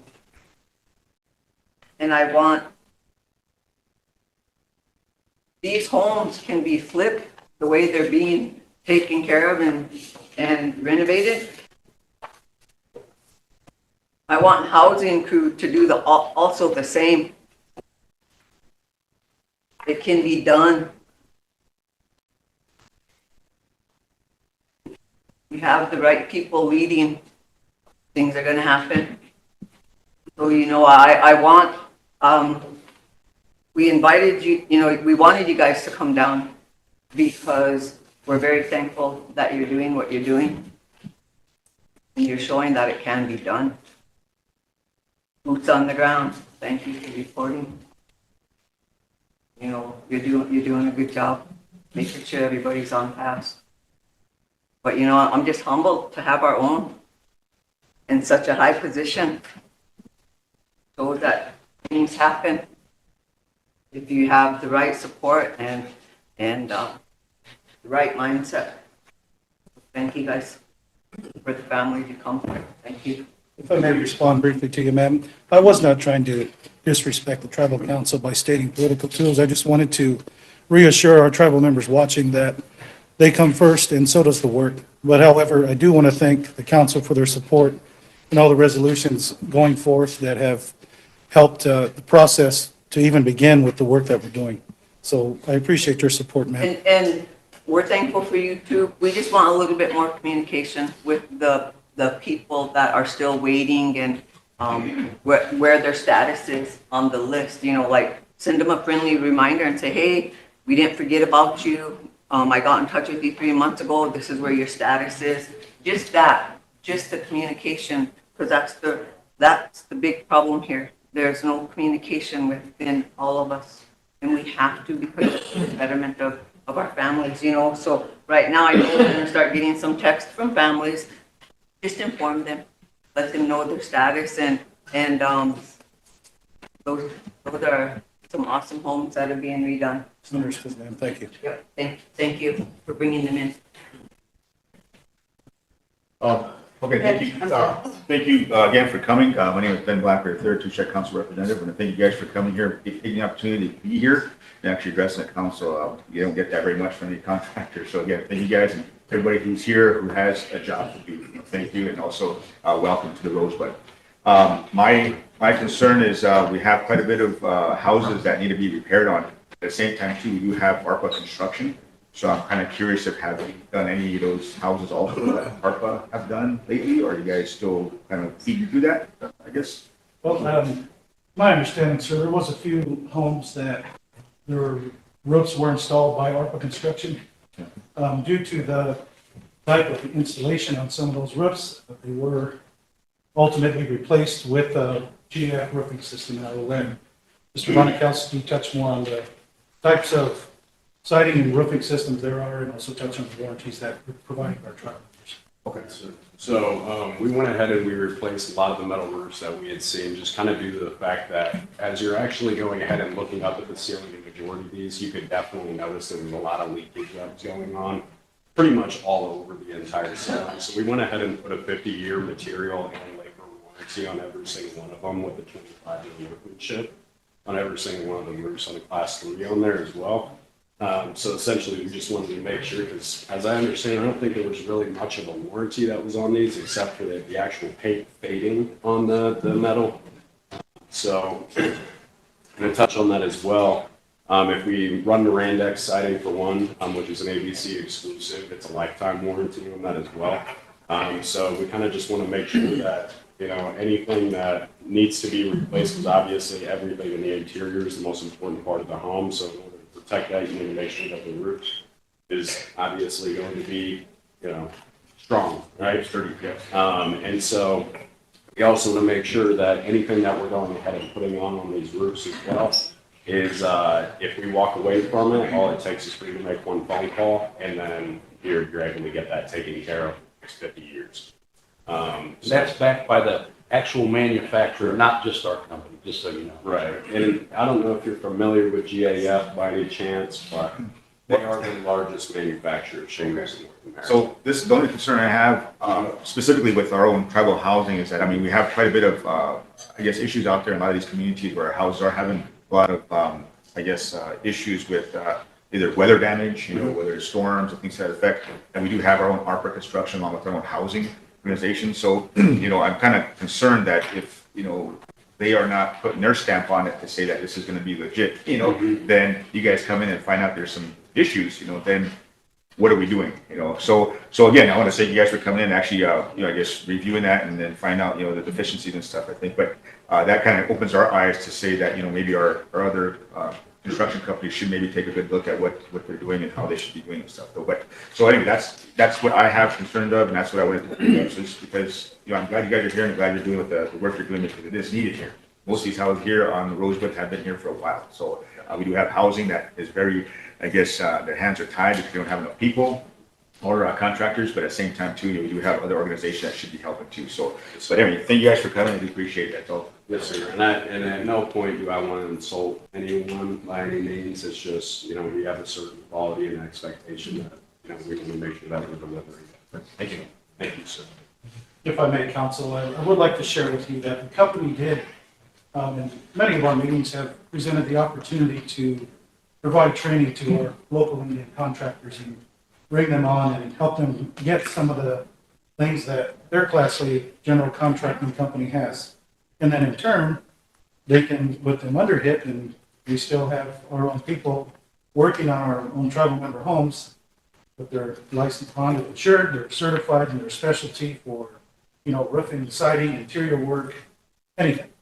And, you know, I believe I'll let Mike touch on it for offering to start paying for the initial cost to get them started up, get them up. So it's just building workforce and networking, and you want to touch more on that? Yeah, we have actually, that was our first initiative, was to try to hire Indian-owned operators. And I think my son Paul can talk about this, but he talked to several different companies that have done work or are involved with construction, but most of them did not have like the proper insurance. Workman's comp insurance, fully bonded insured. And he offered to actually pay that and then take it out of future jobs. And no one's taken us up on it yet. But maybe, you know, they didn't know who we were, doesn't trust an out-of-town company and all that. But going forward, we still have that on the table. We'd love to hire, you know, all Indian contractors if we can, because it just makes more sense to keep both. Trust me, I love using my workforce, but at the same time, like, I'd rather be able to keep that money within your guys' own economy and be able to bring down that unemployment rate as well. When we initially started off the project, it was discussed quite a bit. Techro, I believe at the time, was 70% of the workforce of the skilled labor had to be Indian preference. But statistically speaking, if the unemployment rate is close to 90%, right, and you just physically cannot meet that. And so it did end up actually getting dropped down to where for every 2 of our like internal contractors, we have to have 1 Techro worker on that. So 33% is what it dropped down to at that point. I believe we have 2 Indian contractors outside of Albert, but in Chris Whirlwind, but we try to go ahead and meet that. So one of the big things that we would like to do is be able to actually move forward with, you know, local schools such as the St. Francis School and things of that such, to be able to actually train the youth to be able to, you know, prepare for the next wave of, you know, HIP programs or whatever that may be, and create skilled labor, run them through Tesla certifications, and provide that Tesla certification, for example, completely for free, and GAF as well, in order to go ahead and build an Indian preference workforce. With that, could you inform our tribal council of all training is open to not just the students, but all Indian contractors, is that correct? 100%, absolutely. The only thing in regards to that is we have our own qualifications as well. Obviously, us being the umbrella on that side, we just want to make sure, like Mike had alluded to, you know, we want to make sure that guys are properly insured, workman's comp and that such, and we have no problem going ahead and helping with that. But there's some qualifications that will need to be met, such as, you know, there's not to be any sex offenders of that such working for us or anything like that. We don't have any problems working with people who do have a criminal background on that such, or, you know, taking them out of the system and keeping them off the street.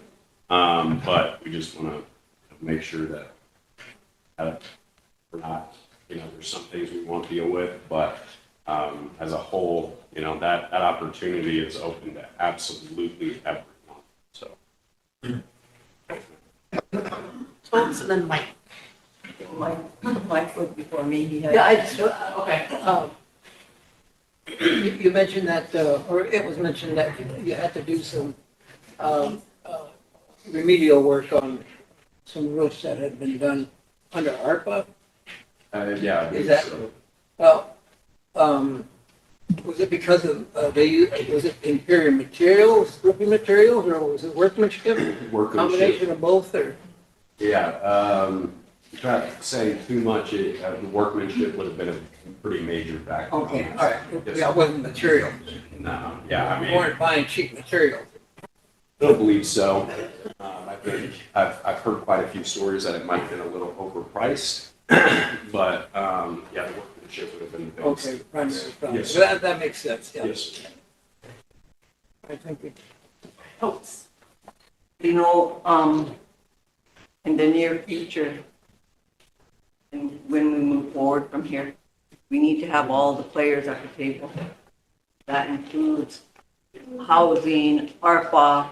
You mentioned St. Francis Indian School, and I'm glad you did, because those students are working hard over there right now.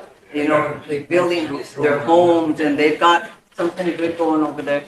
you know, they do a lot for their kids. So I'm thankful that you're gonna help because you're gonna make it possible for our kids to maybe be in Mr. Trimble's position one of these days too, you know, because they do have that potential there.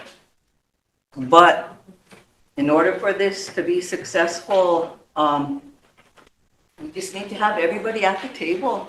It can't be separate, like with ARPA. ARPA is just now hearing this on the air. And you know, we do have good workers. And yes, we do have good workers at housing. We do have people that slack. And that's everywhere. That's everywhere. But let's start having everybody at the table to discuss all these things and make things happen from here on out. Just, if I can add something real fast, just for full disclosure, I actually went to ARPA and SWA when I first got hired by this company, just to offer our services. I think somebody mentioned that before already, that they probably just didn't know who we are. You know, I've been having this vision of a collaborative housing effort. You know, I've been trying to get stuff done. You know, and that was, you know, I know that there's a lot of contractors applying for all these, you know, going to all these places. So, you know, I didn't figure I'd just fall through the cracks.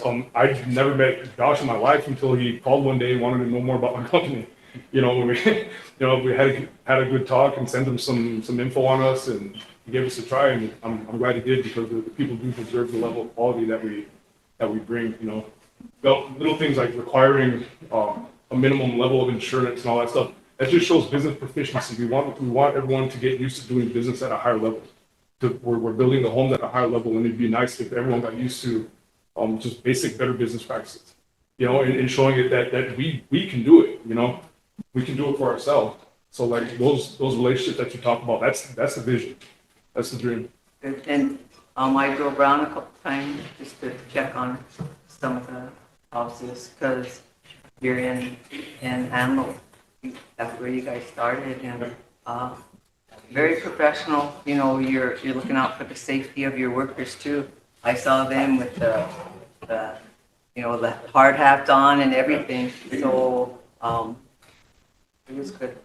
We do want to make sure that, like, we're teaching people to do those OSHA guidelines followed by IRC and IBC code. So absolutely mandatory. So we can inform the council what these two things are, IRC and IBC. Yeah, so International Building Code, and then also International Residential Code. We have to follow and abide by those. Like, for example, outside of the reservation, like anytime that we're getting blueprints stamped by the city for engineering, architecture, and then going ahead and building it, even on just a simple roof, that may take us, you know, 3 to 4 hours or something like that. I think we did for here 19 roofs in about a week. And we just want to make sure that, like, for example, on IRC code, that, you know, you're putting ice and water barrier on your roof, for example, right? Sounds crazy, but it's absolutely required to go ahead and prevent any sort of leakage throughout the home. That way you're not seeing those wet spots in your skin, right? But just simple things like. Tammy, did you have a question? I think you just answered it. Was it 19 roofs Yes, ma'am. that you guys have replaced for ARPA? Well, it's, I got the numbers written down, I believe it may be 6 or 7 residences. Last year was 19. Okay, 6 or 7. Yeah, from our side, we don't know what was an ARPA house, or we don't know the difference. We just did the work. So.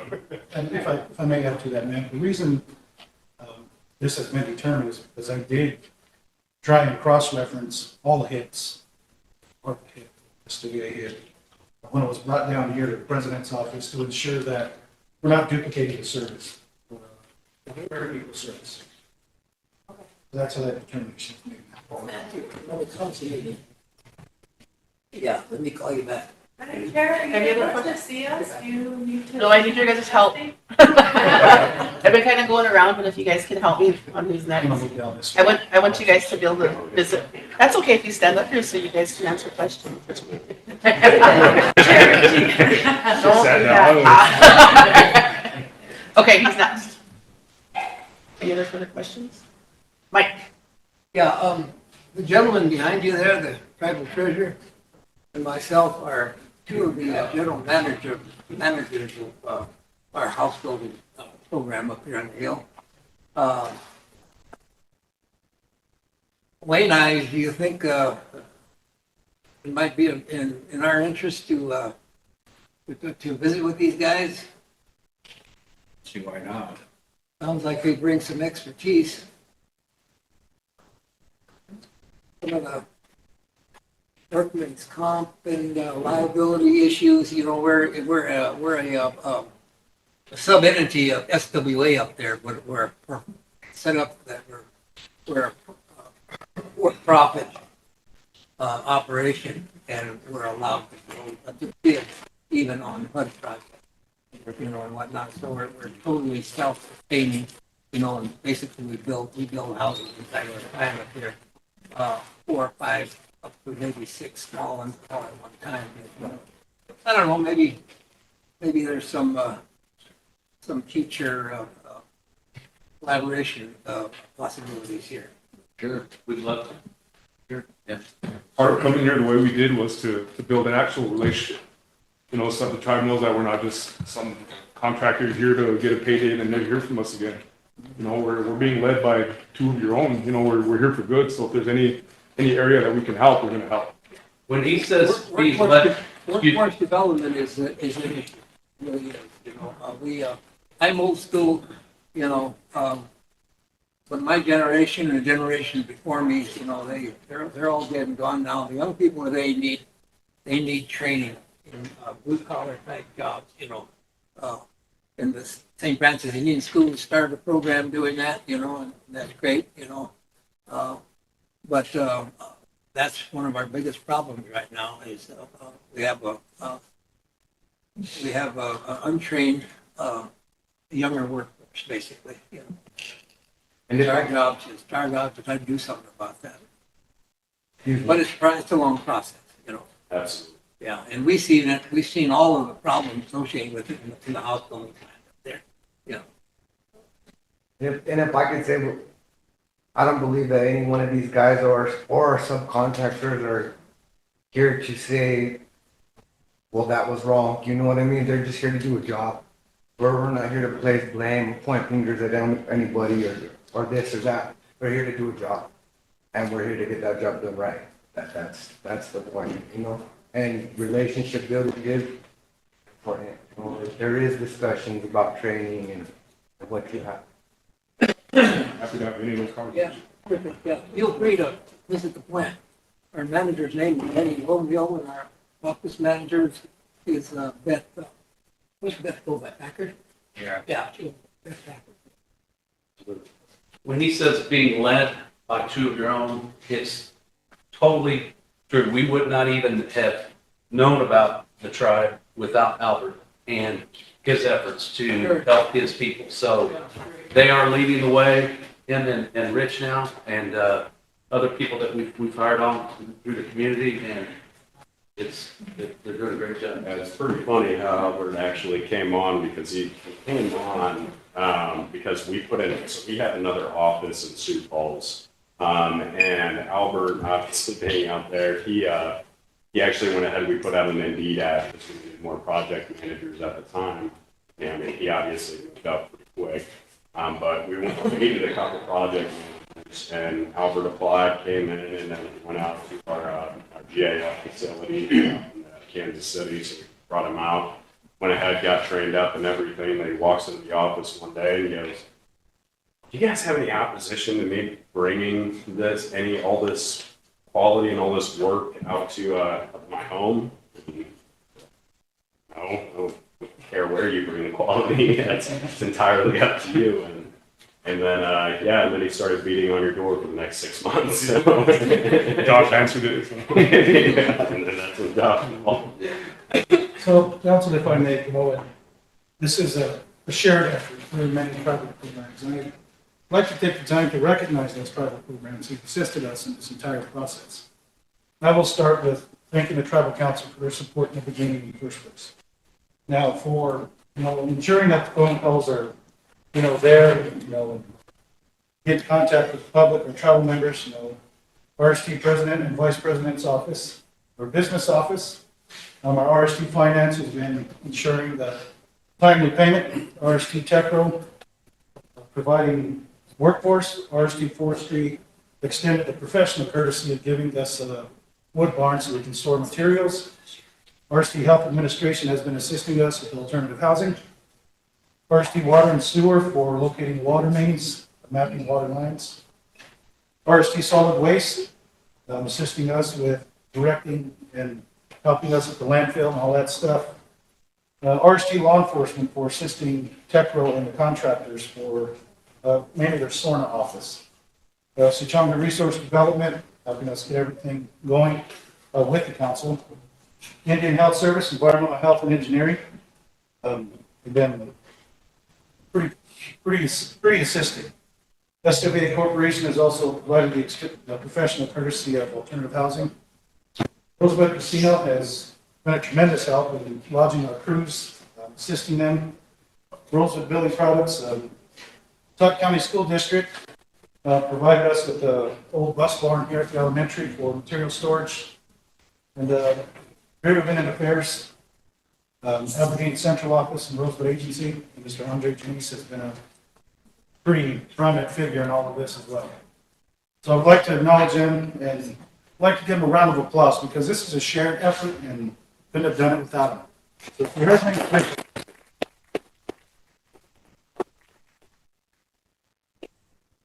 now with doing that, got some pictures we'd like to show you of some of the projects, but before we do that, is there any more questions or anything the council has before we go off air? All things with, yeah, between one. Oh, the Andre Denise. So this new concept or this new thing we're doing with the contract here to do all the houses. Couldn't hear you. Excuse me? From my grade. Yeah, I'll go all in. Kind of no choice. He's from Pine Ridge, his hearing aid gave out.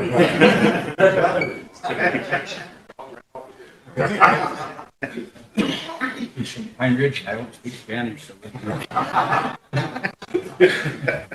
Anyway, first of all, I'm really excited that it's positive.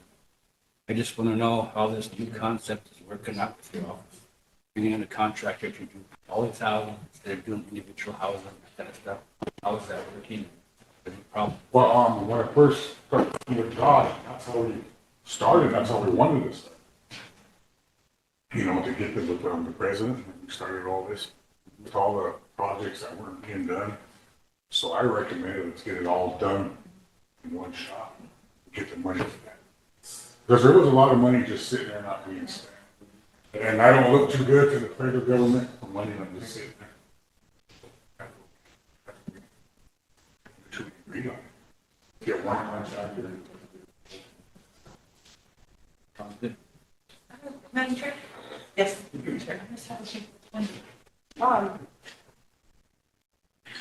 Josh, could you refresh my memory?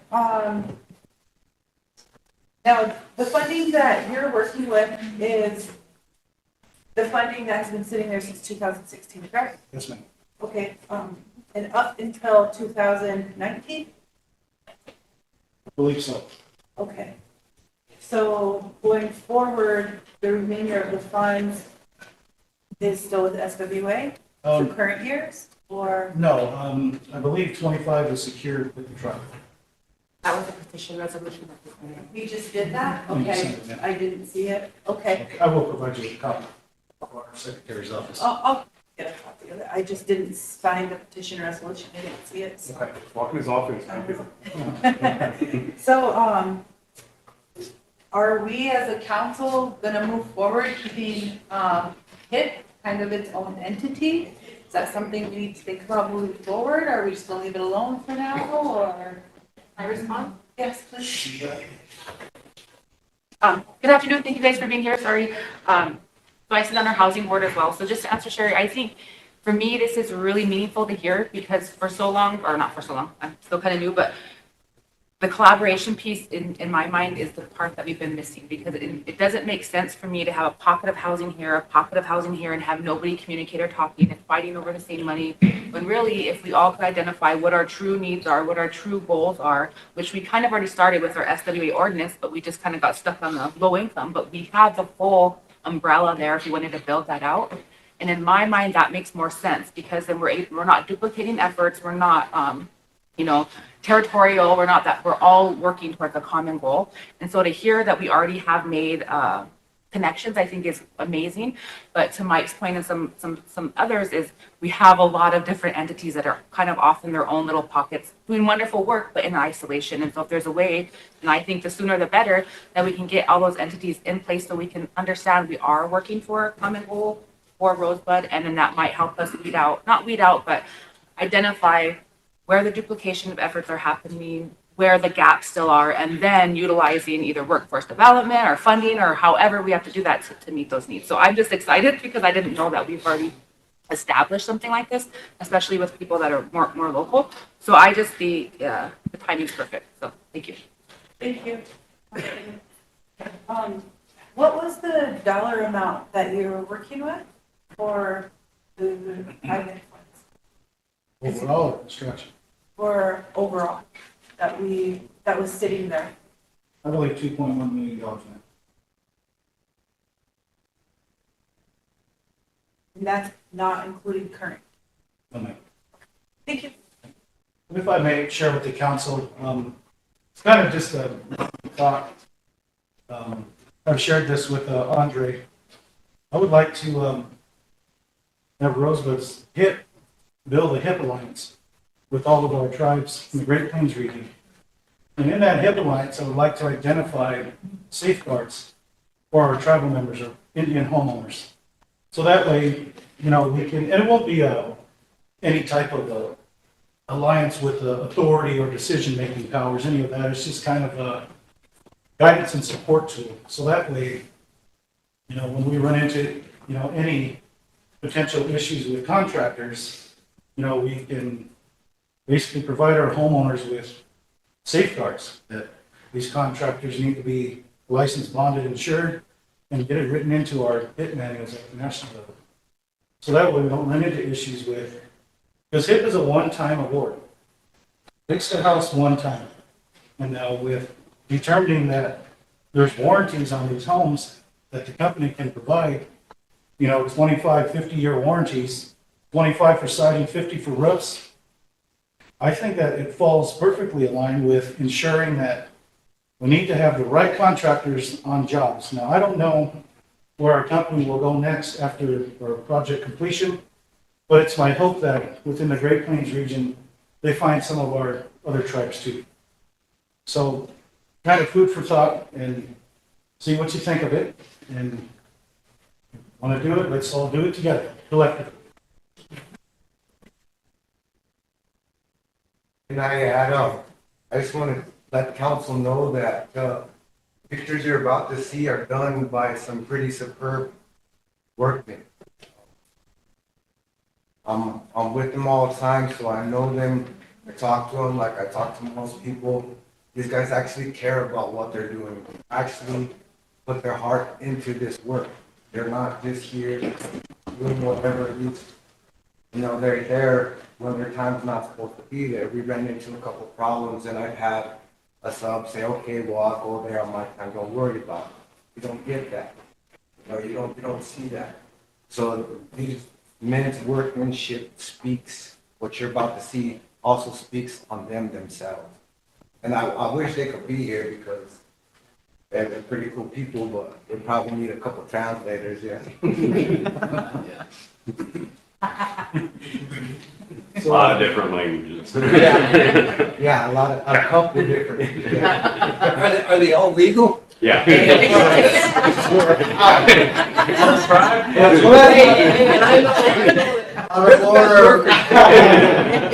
Are we still filming? Of course they're legal. Is there anything further before we go into the pictures? Okay. Is Councilman welfare? I don't know. Well, I don't know if the pictures, ask Danny if the pictures show on. Like, are they personal, identifiable, like? Yes, ma'am. I think it's appropriate right now. We go out there until, we can get to the homeowner and give them the keys. Okay.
active projects and assessing the next bunch.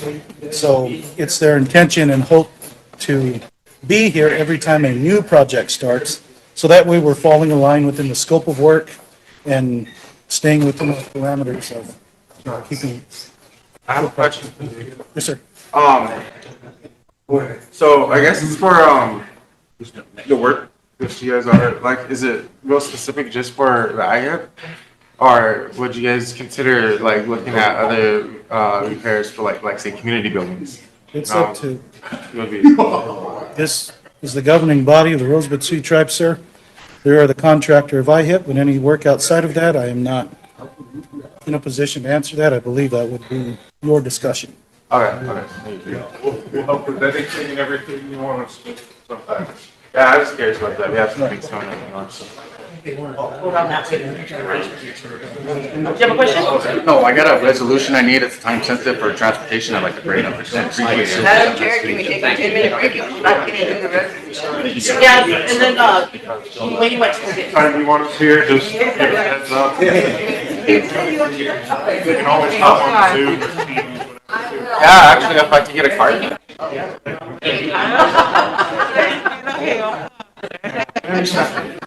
Thank you. You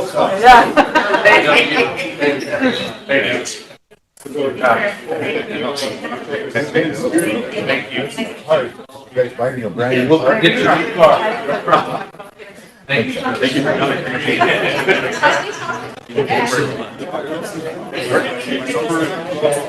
Okay, never a bad time to reach out, man.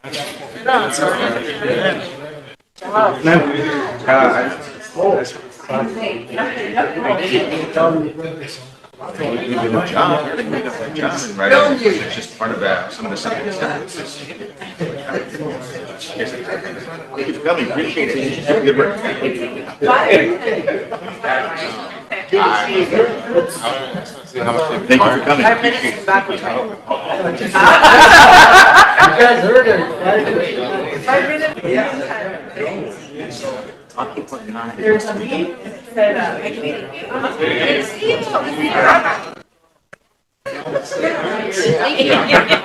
Hopefully we'll be in touch on other things too. Thank you. Yeah, let's get it done. Yeah, thank you, Todd and Bill. Thank you again. Yeah, we got one. Okay, perfect. Yeah. He's got all our. One of those specific.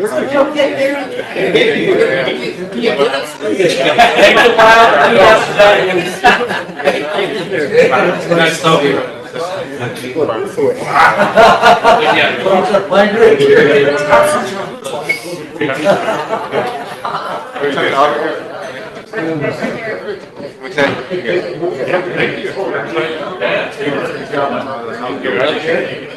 Wasn't well prepared, I would have a better like presentation and so you can see the exact spots, here's for, here's that. Yeah. We see a lot of our communities, we see a lot of our houses the same height. So all these houses are together back in this area, so eventually you get out here. That, so, but yeah, it's one of the, I see a lot of different construction.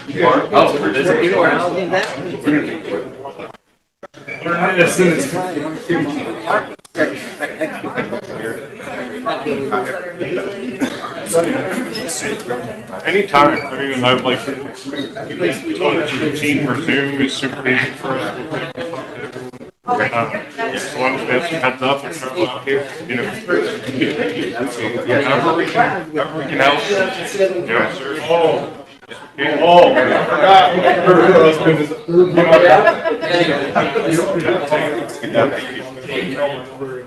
Never bad time to call. You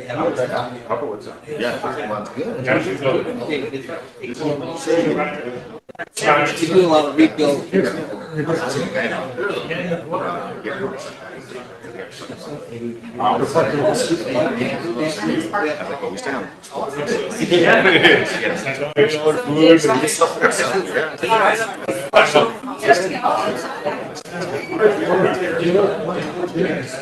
Because I'm late. Every time I'm late, I try to start.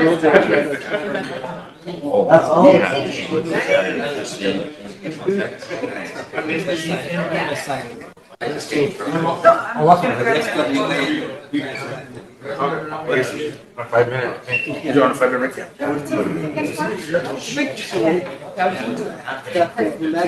Well, I Airman. know that you have some. I know that. Yeah. You got a good chick. I'm just interested in that.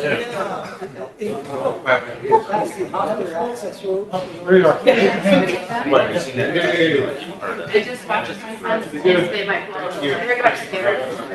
Yeah.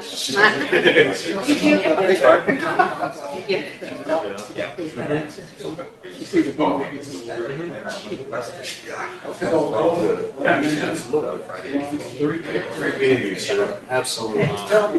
Came from down here, you know. And what was your name? I'm Mike Bolton. Yeah. Was telling that, Mike Bolt's a big boy treasurer up there, you know. Get you guys all some dated stuff that Hunter will send over. Yes, sir. Absolutely. Thank you. Thank you very much. Absolutely. I don't know if we can, I don't know, it's a collaboration effort, maybe. I'm always open to Yeah. that, so absolutely. Crazy out there. That's a lot. It is. Oh, man. Yeah. That's, he's been a lot of friends in our. That's And my. buying locally. Yeah, we tried it out, but ABC Supply Gold Feed will Yeah. Sherwin Williams, so yeah, yeah. But anything that I can help with, I'm all for it. I can put you in touch with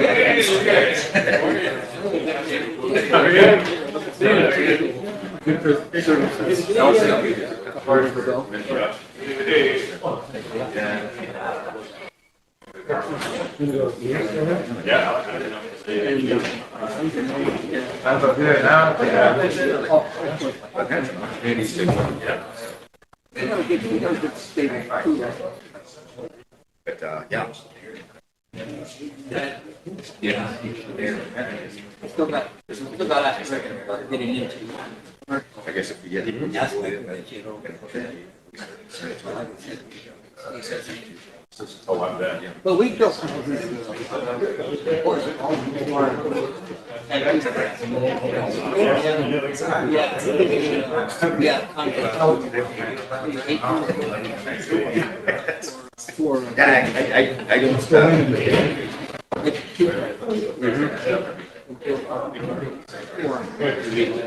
But there's some stuff that are. So you forget this, right? It's gonna be a tough. They got everything we need except for. Carolina, I said. Like I said.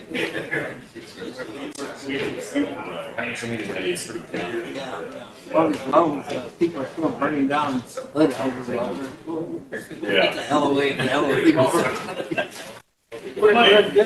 Did you Reggie, eat? you said, yeah, I'm gonna go stop by there. Do you still have food in there? Do you want me to get you some? Yes, sir, absolutely. Take care, Mike. Yeah. Oh, cake. You want a cake? Something's up. You look a little off up there. I was trying to call you in sick and walk you out of here, but you said no. Well, because, you know. What's he got? How do we know people who were here and here next, I remember. You got blood pressure problems? Did you eat cake? We had a somewhere. Yeah, Did you eat too much cake? Maybe. And of course, yeah, every day, when I struck the count, but 5 years here, they've done that. Damned if you do, damned if you don't.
Second, Mike. Mike. 2026-11. All in favor?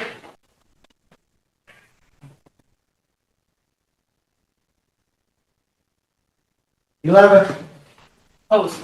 Zero. Not voting. Zero. Carried. Motion to approve 2026-11. Motion. By Ms. Steve. For a second? Second. And Mike. I'll read it in real quick, and then if any questions, then I'll try to answer any questions. Start with the fifth whereas. Whereas Hamdrips, Lee and Jackson Engineering LLC, KLJ, is currently in contract with the Rosebud Sioux tribe and will assist with the RST transportation program in applying for a fiscal year 2026 build planning grant. And whereas the build planning grant application includes 10.3 miles of BIA Route 1, 6.2 miles of Cherry County's Kilgore Road, 0.5 miles of Warrior Road, BIA 15, and approximately 3.5 miles of pedestrian infrastructure. And therefore be it resolved that the Rosebud Sioux Tribal Council hereby agrees that it is in the best interest of the tribe to utilize KLJ to aid in the application for the fiscal year 26 build grant.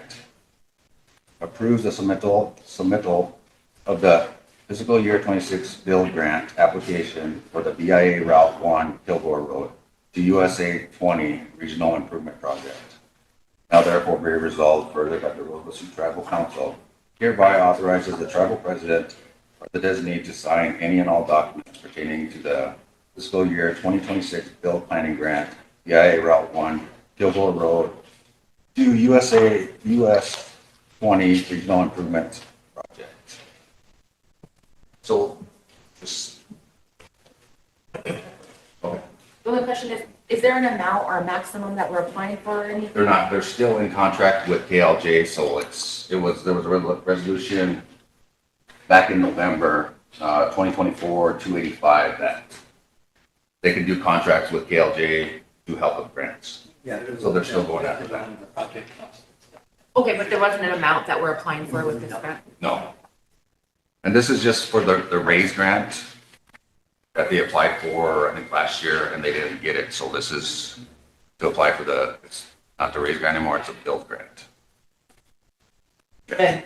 Yeah, I know that this was brought up, like, since I got on council, first got on council, and then they did tell us, like, last year was supposed to be, like, they were gonna start on it and stuff, but I mean, I guess this is where this comes into play, where the funding issues, some of the things that they're going after, right? Or It's a new grant they're going after, because they didn't get the prior grant. Remember, I came back here and then they changed the scope of it to add in the school, put a road to the school, and then go through St. Francis.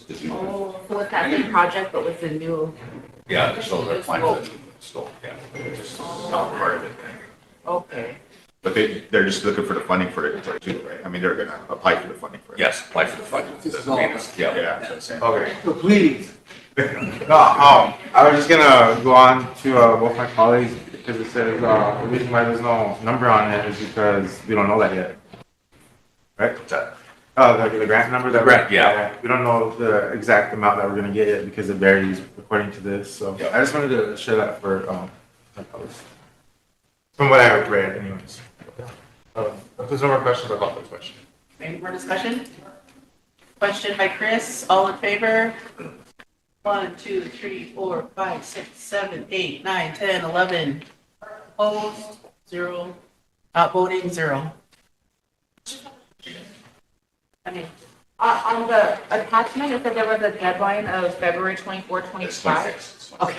Yes. Here, you're up. Okay. Thank you. I just have one other thing. I'd like to make a motion for myself, in-house attorney, road department director, and any supporting staff to attend a meeting with the Millette County Commissioners. I think it's on February 3rd. I'll second. To go over the routes between Corn Creek and Norris, the MOA. by Chris, by Chris. Question by Emily. Yeah. Question by Emily, all in favor? 1, 2, 3, 4, 5, 6, 7, 8, 9, 10, 11. Opposed? Zero, not voting, zero. Quick question, Madam Chair. Hold on, did you get that full motion? 10, County Commissioner. In White River. I don't know if you need that in there, but it's gonna be in White River. February 3rd. I don't know if I should put the time in there in case something changes, so we can just have it. So we meet with them. I was just wondering if we needed to clarify in which capacity, because I think when he asked us the other day, it was only like to listen and report, not on our behalf. I don't know, I thought there was some kind of, I didn't know if we needed to clarify that in the motion. Is that for that road up by Norris? Or- Yes, between Norris and Cornbury. Or is that just kind of assumed that you're just, Yeah, it's to go over the MOA with them. yeah, like you can be there, but you're not there in a decision-making capacity, right? Yes, yes. Just bring it back to council, bring it back to committee and then back to council. Okay. There needs to be negotiations with them, just find out whether or not they're. Oh, yeah. Determine whether they're going to talk about. Yeah, I remember the conversation. I just didn't know if we needed to include that language in the motion, but it doesn't sound like we do. Thank you. Is that all we had? That's all. Thank you. Proceed with wings. Did you vote? Yes. They counted you and part of it. 11-0-0. Thank you. Thank you, Council. I got 4 resolutions that we passed. That's those first, and then we'll have a discussion on our finances, the appropriations made to us and stuff like that. This first resolution on pass not have to do with our annual renewal fees for our workforce school software.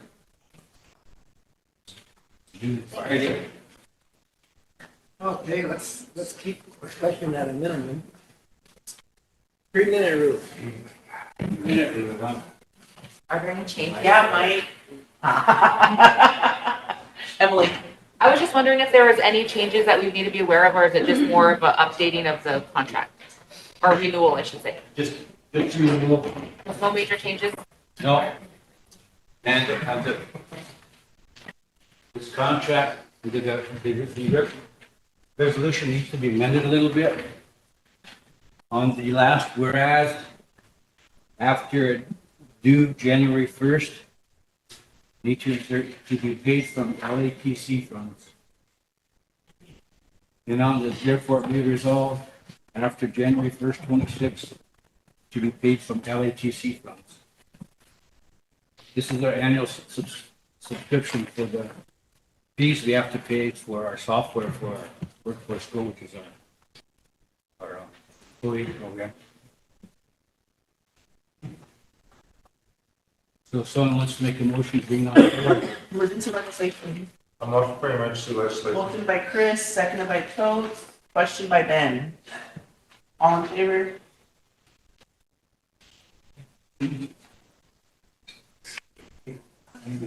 Ten. Yep. Opposed?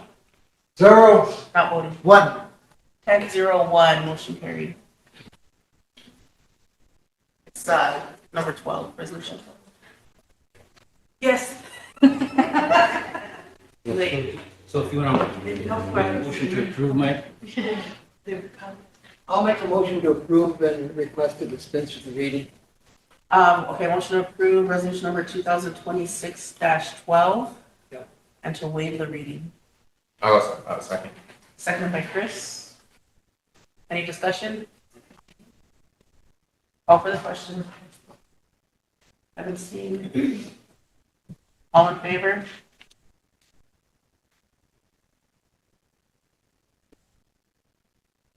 Opposed? Opposed? 0. Not voting. 0. Thank you. This next resolution I'm passing out has to do with our emails. So it costs us about $128,976 a year for all of our email addresses for all of our employees. And so this is just authorized payment for this year. In the past, council, what I did was I used to advance IT monies from our intertribal loan program. They would pay it, and as they collected from all the programs, they would reimburse the advance. But because we've been having to help so many programs, I'm asking the council to let me use LATC funds this year to pay that. And then as IT collects in the programs, they'll just put it into an account to pay next year's. So that they'll always have that in advance. No, It's in this resolution. Move for emergency legislation. Motion by Mike for emergency, and then second by Lila. Question. Okay, what was it? By Chris. Good. Motion by Mike. Right. Seconded by Lila. Question by Chris. All in favor?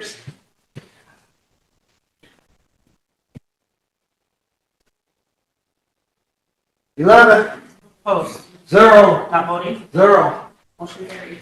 Move to approve and waive the reading. Motion by Mike to approve resolution number 2026-13. And to waive the reading. What is that? Motor fuel. Seconded by Coates. Any discussion? I just have a quick question. Since we're renewing this, I don't know if there's a way we could ask the IT department just to look into the security. Because I know with the administration change, there's been some security changes to the Google as a whole and how they respond to certain privacy things. So I was just wondering if that's something that we could have our IT department review and make sure that this is our most secure software, not software, but our more secured avenue moving forward, because it's a lot of money that we spend on this. So I would just want to make sure it's the most secure for. Did I ask him on? Okay. Google used to be some of the safest, and it's no longer. They kind of bent to some of the privacy asks of the new administration. So I just wanted to have kind of a check to make sure that we're still covered. Okay, any further discussion? Call for the question. Chris? All in favor?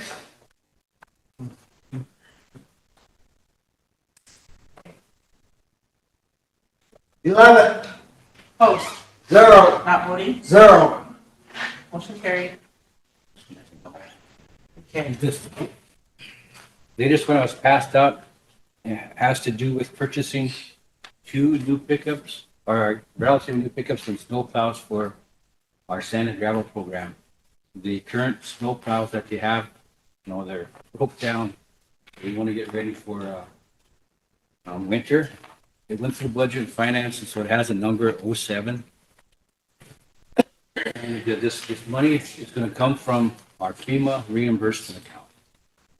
Now, I think that account is, when we had that big storm several years ago, we reimbursed like almost $2 million from FEMA from all the money that we put in. So we've spent that money on certain activities over the last 2 or 3 years, but we have $1.35 million left.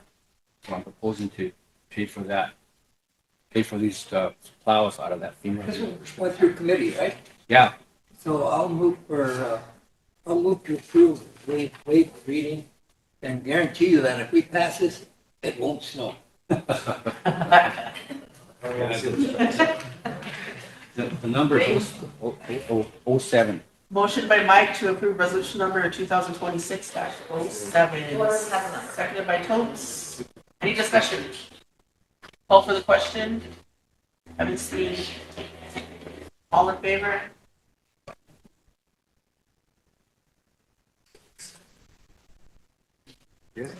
Dan, are you going to vote? Yeah. 11. Opposed? Zero. Not voting. Zero. Motion carried. Thank you, council. This next resolution being passed out has also gone through budget and finance. But I'm not sure what the number is, because there's no number given to it. What is it for? It's for the healthy nutrition. And again, this is going to require a little bit of discussion because there's a couple conflicting motions here. 2026-06. This resolution was presented to Budget and Finance and approved by Budget and Finance. And then the following week, there was a motion made out of the Judiciary Committee to use the rest of all these funds for law enforcement. They're asking to use 45,000 of the vegetable dividends for this. Oaks and Tammy. Since there's been two motions from two different committees, can we table this and discuss it, about that money? That's fine with me. Our nutrition does not have any money for food right now. So I've already advanced them over $9,000 out of our intertribal link payment for that food. And the main reason to have food is because the cost of the food has increased so much. So I mean, if you want to do that, then I can just advance them another 10,000 or whatever until you guys resolve that issue. But it's up I to have you. Tammy, Sherry, and Emily. That's what I was gonna ask. If we could table this, because I believe the motion for the 40-some thousand, and to be sure and I'm trying to look for the meeting minutes here, was done way before this. I think it's the other way. I think that the budget and finance do this first, and then the following week, judiciary, how we get all those funds. So that's why I say it requires discussion. Sure. Thank you. First question, this resolution 07, my colleague here showed that there is a discrepancy in the numbers here. So we're gonna need to amend them. There's two different amounts. One says 146,000 and the other one says 138,000. The difference is the 68,000 and the 76,000 there. Those two are, I don't know if that was a typo or not. Yeah, that might be typo, President. I'm not sure which amount we were approving, but I know, but we approved it. Yeah, it's just the 146. Is the one we need, the One, number we yeah. need? Okay. So we'll amend the 138 at the bottom. Yeah, to read 146, whatever that model is. Okay, Mike, you made the motion to approve that. Do you want to amend it? Well, if it's just a typo, then. Yeah, you can just amend it. Make the correction Okay. for the record. Somebody's okay with that? Yeah. I just kind of want to, I want to support the elderly affairs or elderly nutrition. I think that our law enforcement has funding coming in, and obviously, we don't have the contract full, so they do have funding to operate on. I don't want this 44,000 that we're getting to start coming from committees straight to council. I think we need to sit down and actually allocate it to what needs to be, because there's a lot of needs here. I don't want one program coming to a committee and requesting it and the committee taking action. I don't think that's fair. We should, if it's extra dividend funds that we have, we should assess where our needs are before we start allocating it. I do think that it's good that we got it and we got it mid-year so we can allocate it at the beginning of the year, but it is a discussion we need to make. If it's the one-time funding to support elderly nutrition, I support that today over the law enforcement. Wait, is elderly nutrition or the programs that we took from casino revenue? Elderly nutrition currently gets funded out of our general account for food, but the cost of food is risen so much, they don't have enough money. I'm actually routing money before Christmas, so I had advance some money. Where are you pulling that money from? I pulled it from the intertribal loan program. Okay. That's $90,000 advance. Okay. So if you fund this, then I will pay that back. If you don't fund this, then you'll have to find out the sources for to pay it back. Okay. I have Emily. My question was kind of, sorry if it's redundant, but I was just wanting to make sure that we did have a conversation on the dividends and we hadn't already allocated it, or like Sherry said, if we could just establish that right away. But on the flip side of that is I feel like our program for elderly nutrition is important. So I don't know if there's a way we can identify other funds, or are we just completely out of funds, or is that our only option to draw from was the Redco dividends, and that's kind of where we're at a standstill. I was just curious because I feel like if we could pause the Redco conversation and have that later and still fund this, let's do that. But if this can only be funded from the Redco, then I think all of it should be paused. This is how we have that conversation. If you want to pause it, have that conversation later, I will go ahead and advance them another $9,000 fund. But knowing that we're gonna have to fund it sometime. Reimburse them. We have to reimburse it sometime. So it's either gonna come out of general account. But if that's what you want to do, I can do that. Mike. Mike votes Chris, then Lila. Mike. Yeah, too. Yeah. Oh, okay, I mean, so, Robert, Judiciary Committee has a recommendation for these funds then? Is that what I heard? Yeah, two of them, judiciary and budget finance. Well, Budget and Finance, yeah, I know that one, but what was Judiciary's, justification or, you know? They wanted to use the casino or the Redco dividend to recruit and retain officers. Okay, so it's all about the retention of officers up there. And we heard that story from our police department, right? That they're having, they're losing officers to better paying jobs elsewhere because their base pay is lower than, you know, than it should be in order to retain officers. Is that, am I correct? Is what they said was a big problem for them? One reason why their numbers were down to 12 officers? But they also have money that they can't spend, which I try to bring up that day, because in my opinion, if you have 30 million, I'm just throwing numbers out there, if you have $30 million to pay somebody at $25 an hour, and that's too low, so you have all of this extra money, why can't we, instead of hiring 25, hire 15 at a higher wage, and then therefore utilize the funding that's sitting there? Because it's not a matter of funding, they have funding to hire. We just can't retain them because the budget that they submitted was too low. So that's why I'm saying, why can't we just have them look at that budget, and instead of budgeting $25 for an officer, budget at 30 or 35 or something? They didn't do that. They didn't. And that's what's concerning. He was adequate that he was okay with 10 officers at $25 an hour, and that's not right. And I wanted to advocate, but I felt like it was going to feel like I was criticizing when I was really trying to help and advocate for them to get fair wages. I remember The talking money's about, there. you know, better base pay and more fringe benefits, you know. And, but he made it sound like they didn't have the extra money in the funds that they were allocated to pay for that.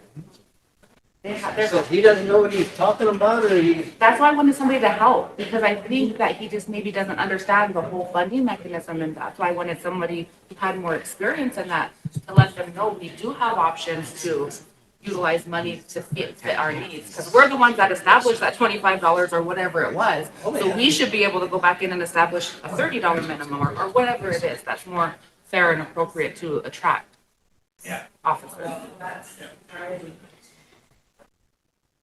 Yeah, Totes. Do we have to give them the full amount? I really think we need to do what Cher said, we need to sit at the table, and it can't just be one committee. I think it should come to this body and we should really discuss it, because we're gonna be getting this month and where it's gonna go. And, you know, that's what we need to do. But I do know with the elderly nutrition program with those 20 plexes, we don't even think about our elders when we have admin leave. Sometimes those 20 plexes go a whole week. Look at Christmas. We have some amputees out there, you know, who's taking care of them. I think if we give them additional money, they're gonna be willing to go in and at least cook one meal, you know. They have some good cooks in those 20 plexes and that deliver to the elders in their homes. So we really need to help them out and figure out a plan, because we need to take care of the elders in the 20 plex when it comes. Just from budget and finance, just look at this as a suggestion. It's up to the body, you're right, the body can appropriate wherever. You know, that's for this coming money We later on. wanted to bring it forward for discussion, yeah. Yes. But you're right, you can allocate it to anybody. And no skin off our nose, I know. As far as the law enforcement, we did have a meeting 3 weeks ago upstairs on it. And the budget that they're operating on, like Emily explained, only provides for X amount of money for the officers. So I suggested that to go back and do a modification, but we see it, whoever's up there needs to tell us how much money, how much base pay they're gonna need to retain these officers. If it's $35 an hour, wherever, then we'll take what money's left in there and divide that by that amount, and we'll get 15 officers. Instead of 25, you might have 15, or you might have 12, or you might have 18. Get us by this fiscal year. But anyway, after all is said and done, we're gonna have to have a dollar amount of what they need. Right now, we don't have that dollar amount, so it's hard for us to appropriate anything. We don't know what their need is. They can get it. So who's gonna remind them of that? I mean, I Well, they're asked, probably listening right now, so they can get it done. I asked SRD to assist them with doing that, to do that budget mod. So, and then we also had discussions about incentives for them. And during the last budget and finance, they came and wanted to give the police officers an incentive. That's kind of a bonus to keep them going. But because of the resolutions that were passed prohibiting that to just 2 a year at $500, Right. The budget and finance suggested that they just give them a second bonus until we had an opportunity to address that. Yeah. Because that's going to require amending those resolutions to allow for additional bonuses. But one way that we might be able to accomplish that is going through this budget process, and if they're going to get a raise, make that raise retroactive back a few months or October 1st. And that would be their incentive. That would be their bonus. And we wouldn't have to amend resolutions or nothing. But there again, we still need some numbers. We need all that to be black and white so that we can pass that. If I could. Yeah, Wayne's right. We did have that discussion. And one of the, at least in my mind, and I think I can speak for the rest of you, one of the things that we all had in the back of our mind was that, you know, the attitude about raises and bonuses and all that, you know, that's been the last few years. Well, we give a raise to one program, and before you know it, they're all coming in wanting raises because we gave it. And I mean, that's kind of a reality, what I see down here, you know, and then we give in, you know, we're kind of a reactive, you know, operation here. So, we should be able to raise the police officers' salaries without any kickback from anybody because we need it. We need to give them raises in order, because we have to have law and order, right? That's important. Right. You know, so. Okay, Mike, I have Chris, Lila, Sherry, and Totes. I don't even know if mine's valid anymore. I was gonna say, at the end of the day, these are both recommendations from the committees, right? Okay. I'm real curious on how that is though, because I get why Budget and Finance made the recommendation to council for the budget finance, you know, dealing with the money. I remember one time people came to Budget and Finance with other issues, and we were, you know, we were advised that we're Budget and Finance, we're not judiciary, we're not any other committee. Same with Land and Natural. When we deal with Land and Natural, we deal with Land and Natural. We don't get a chance to deal with judiciary, finances, or any other that we deal with Land and Natural. And so I just wanna question if what judiciary did was even if it's out of order for them to make that kind of recommendation dealing with money straight to council. I feel like it should have been recommended to Budget and Finance first before just jumping the gun. And that's just communication. Probably on both parts, because I mean, yeah, I don't know. I'm not trying to make anyone feel guilty, but it probably was bad communication on both parts. But for sure, I feel like judiciary was out of order. So I just wanted to say Look at that. them as both things. Yeah. Suggestions. Yeah, suggestions. You know, and they're here so we can make up our minds, you know, all right? If Yeah. not for these, then something. That's, you know, well, we wanted to get it here. Yeah, yeah. This position of this money, let's get it here and, you know. Does the judiciary have a get it out resolution too? to somebody. I don't know if they did one. We have a what? Did we do a resolution? Didn't Michelle? It says motion by Phillips to have the in-house attorney draft a resolution as emergency legislation for the Redco monthly dividend to be allocated to LES for recruitment, retention, and equipment with the proposal attached to the plan and budget. Seconded by Robert Becker, 7 in favor, 0 opposed, 1 not voting. That was done on January 2nd. Well, we met since then, right? So we should have had the resolution, but we didn't, so.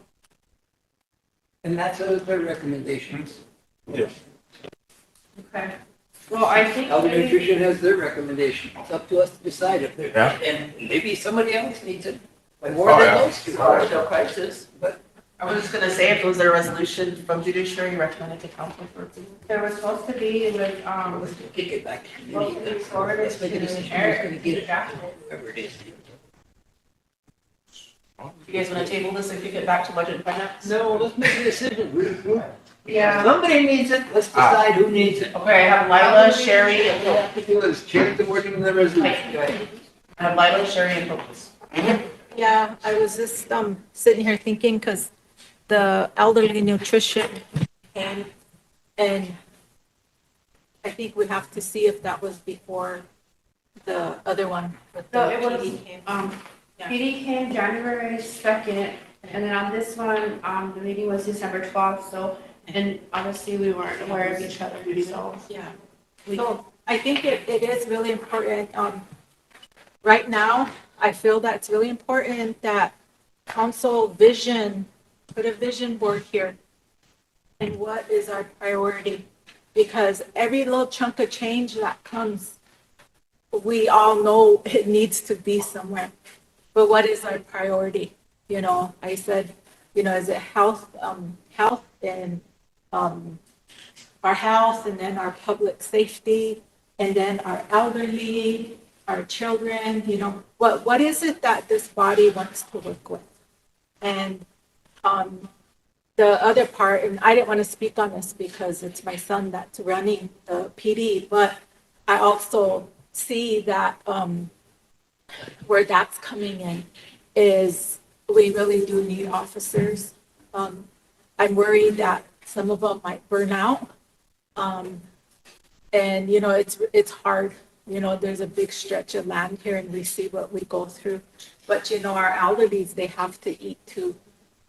So putting this out there and like Mike, making that decision with this money, you know? Yeah. That's the whole purpose of bringing these resolutions here. Yeah, so. These are just recommendations. Yeah, from the the committee. recommendations. So, you know, what really is important to us. I was thinking in my head about the first 43 or 45 would have went to elderly nutrition.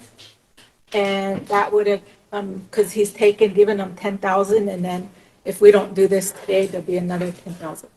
And that's reimbursable, is it? Okay, so that's a safety zone right there.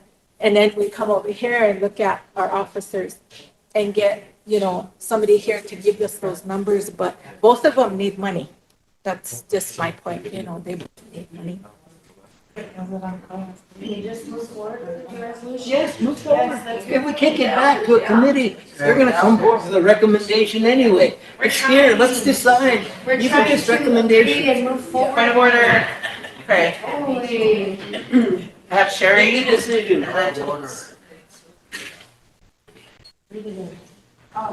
Thank you. I really like that recommendation because most of us know that elderly affairs has some of our lowest paid employees, especially the cook staff. Yeah. Move on it. It's really So- low. Make the motion. And I do just want to say too that with the rest of this funding, I do think we should wait and decide when it comes to the law enforcement stuff. Before we make any decisions there, I mean, there's a lot of information that we need because with the officers that we have, I want to know what their carryover is, how much overtime they're getting. It was a good suggestion, Treasurer, because I was going to raise the question of the personnel manual and the bonuses. We're constantly violating that ordinance. And it says that we get 2 cash awards a year and bonuses are getting out of hand. For people listening, that's not council. We're not getting bonuses. We're not getting more than 2 a year. But some programs are, and they're getting higher than the $500 amount. So if that's something this body wants to continue to do, we have to change that ordinance because we're violating our own ordinances by continuing to do that. And in the personnel manual, while we're doing that, retention can be a section in the manual that we can address regarding retention bonuses, sign-on bonuses, anything like that. Those are things that we can address and we should. I want to make a motion for, does it have a number? Not to approve 06. Okay. It's been through the committees. Motion to approve resolution 2606. Motion by Sherry, is there a second? By Schultz? Discussion. No. Discussion. Okay, discussion. And we do really need to have the meeting about the rest of this money. And there's something, we're into this for 1.5 years now, and we've requested how many times to hear the directors out as a body. You know, I think we do need to hear the directors out. We do need to see their budgets and revenue. Yep, budgets and revenue because, and I'm saying this because are some of our programs really doing their jobs? You know, are they just sitting on that pot of money so when it comes to the end of the year, they can give themselves good bonuses?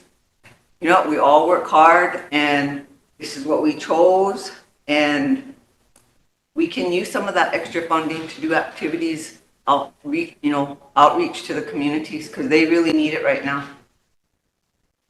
We've never seen it this bad in our communities with domestic violence, with drugs, with alcohol. So I think we need to set those meetings up with the directors and we should be able to ask questions and we should be able to see their budgets and their revenue. You know, because it's for the people. You know, and Chair suggested having that meeting with the rest of this money that's coming up. Yes, we do need to do that. And someone can get with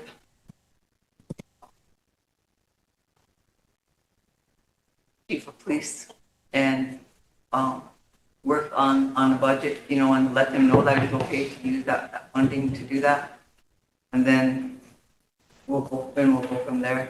But we need to work with the elderly nutrition, you know, and how they do a good job right now. But like you said, they're underpaid too. And when they give admin leave, you know, I'm sure some of those cooks would be willing to just go in one day and make a pot of soup or bread for those because 10 days or 8 days without having any services for our 20plexes or even anybody there to shovel the sidewalks and stuff. That's really tough on our elders. But thank you. I just want to bring that up. Ben. Thank you, Madam Chair. I was just kind of curious. I know, you know, this came to one of the heads, I think, where it was brought up one of our committee meetings, but I think we tried to, I guess I don't know how you'd say that, communication gap, which we were trying to bring that together when we asked the secretaries of our committees to send out those motion excerpts for the committee, you know, and I think that would have been a better deal here because we met in December and when judiciary met in January, that might have been an idea for them to have read that and be able to realize that that money was already allocated. I guess that was just my thoughts on requesting that the secretaries office, our community secretaries give off the motion actually like they were doing, They sent out the minutes right after the meeting. yeah. Because And I so, just looked at my email and. yeah, that's what I'm saying. So that's what I'm kind of curious. If we maybe have read that, we probably would never have had come to this Yeah, conclusion you just of have to double, check your emails and read them. Yeah, doubled it, because that would be been a little bit more of a understanding. So we had that, a meeting on December 1st, or preferred December, and then December January. 12th. Yep, and then January. So I think that would make cleared up as quick if we, if we were able to see that. Anyway, that's just my thoughts on it, and I think, trying to bridge those gaps between communication, I think that would be a better thing. So anyway, thank you. Thank you. Any further discussion? I'm off for the question. Oh, I'm off for the question. Question by Chris. All in favor? I didn't read it in, is that okay? Oh, I'm sorry. No. Do you want to read it in? We could waive the reading It's if in the- everybody wants. Okay, motion by Sherry. For the record, we waive the reading. For the public, we should just read therefore be it resolved. I can read it in, I don't. Yeah. Okay. Sure. She's gonna read it in. Whereas the Rosebud Sioux Tribe Budget and Finance and Appropriations Committee, RST Budget and Finance established pursuant to RST Ordinance 8007 amended in 1995. And whereas Rosebud Sioux Tribal Council has enacted RST Resolution 25, that's supposed to be 2606, this resolution? Yeah. So 2606. To approve the general account program base budgets for FY '26 in the amount of $14,345,000, subject to amendment depending on an increase in revenue. And whereas the RST Budget and Finance Committee has passed a motion to recommend the Rosebud Sioux Tribal Council amend the budget by $45,000 out of unbudgeted Redco dividends for elderly nutrition food costs. And therefore it be resolved that the Rosebud Sioux Tribal Council, with the recommendation of the RST Budget and Finance Committee Council to amend the account budgeted by $45,000 out of unbudgeted Redco dividends for elderly nutrition food costs. And be it further resolved that the president and the treasurer or their authorized designees are directed and authorized to sign an agreement and other related documents on behalf of the Rosebud Sioux Tribe. Treasurer.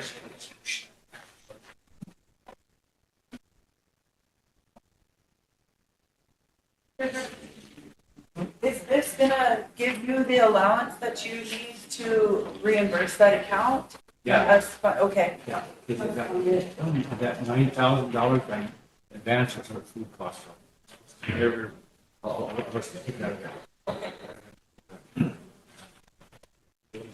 Okay. Chris, call for the question. I just have a quick question. Will this resolution, if passed, then it will amend resolution 25, whatever that had the 14 million that, or normally don't we just amend that resolution? Yeah. We're amending that. That was, you're correct, yeah. Okay, I was wondering why we were doing a whole new resolution rather than just amending the 25 that set up 26 fiscal year. I mean, because that's what that's what when you read it, that's what the words say. And so I was just wondering why we're not just amending that resolution. Yeah, that's probably what we should have done, is just amend the general account resolution. But this will in effect amend that. Yeah, it says it in the therefore be it resolved. Yeah. Amend the general account budget by $45,000. Is that gonna be okay? Yeah, that's fine. Okay. Okay, call for the question. All in favor? 6, 7, 8, 9, 10, 11. Opposed? 0. Not voting. 0. Motion carried. Thank you, council, very much, and that's the solutions I have for right now, but I just want to spend about 5 minutes to give you a brief report on the funding status of things. Since Congress passed their original resolution of the extended the budget for until January 30th, we still not have received all of our funds. We received most of them, but like for example, we haven't actually received the funds for road maintenance. So what we had to do there is, the transportation program, the former MAP program. They haven't received their funds yet either, but they have contingency monies.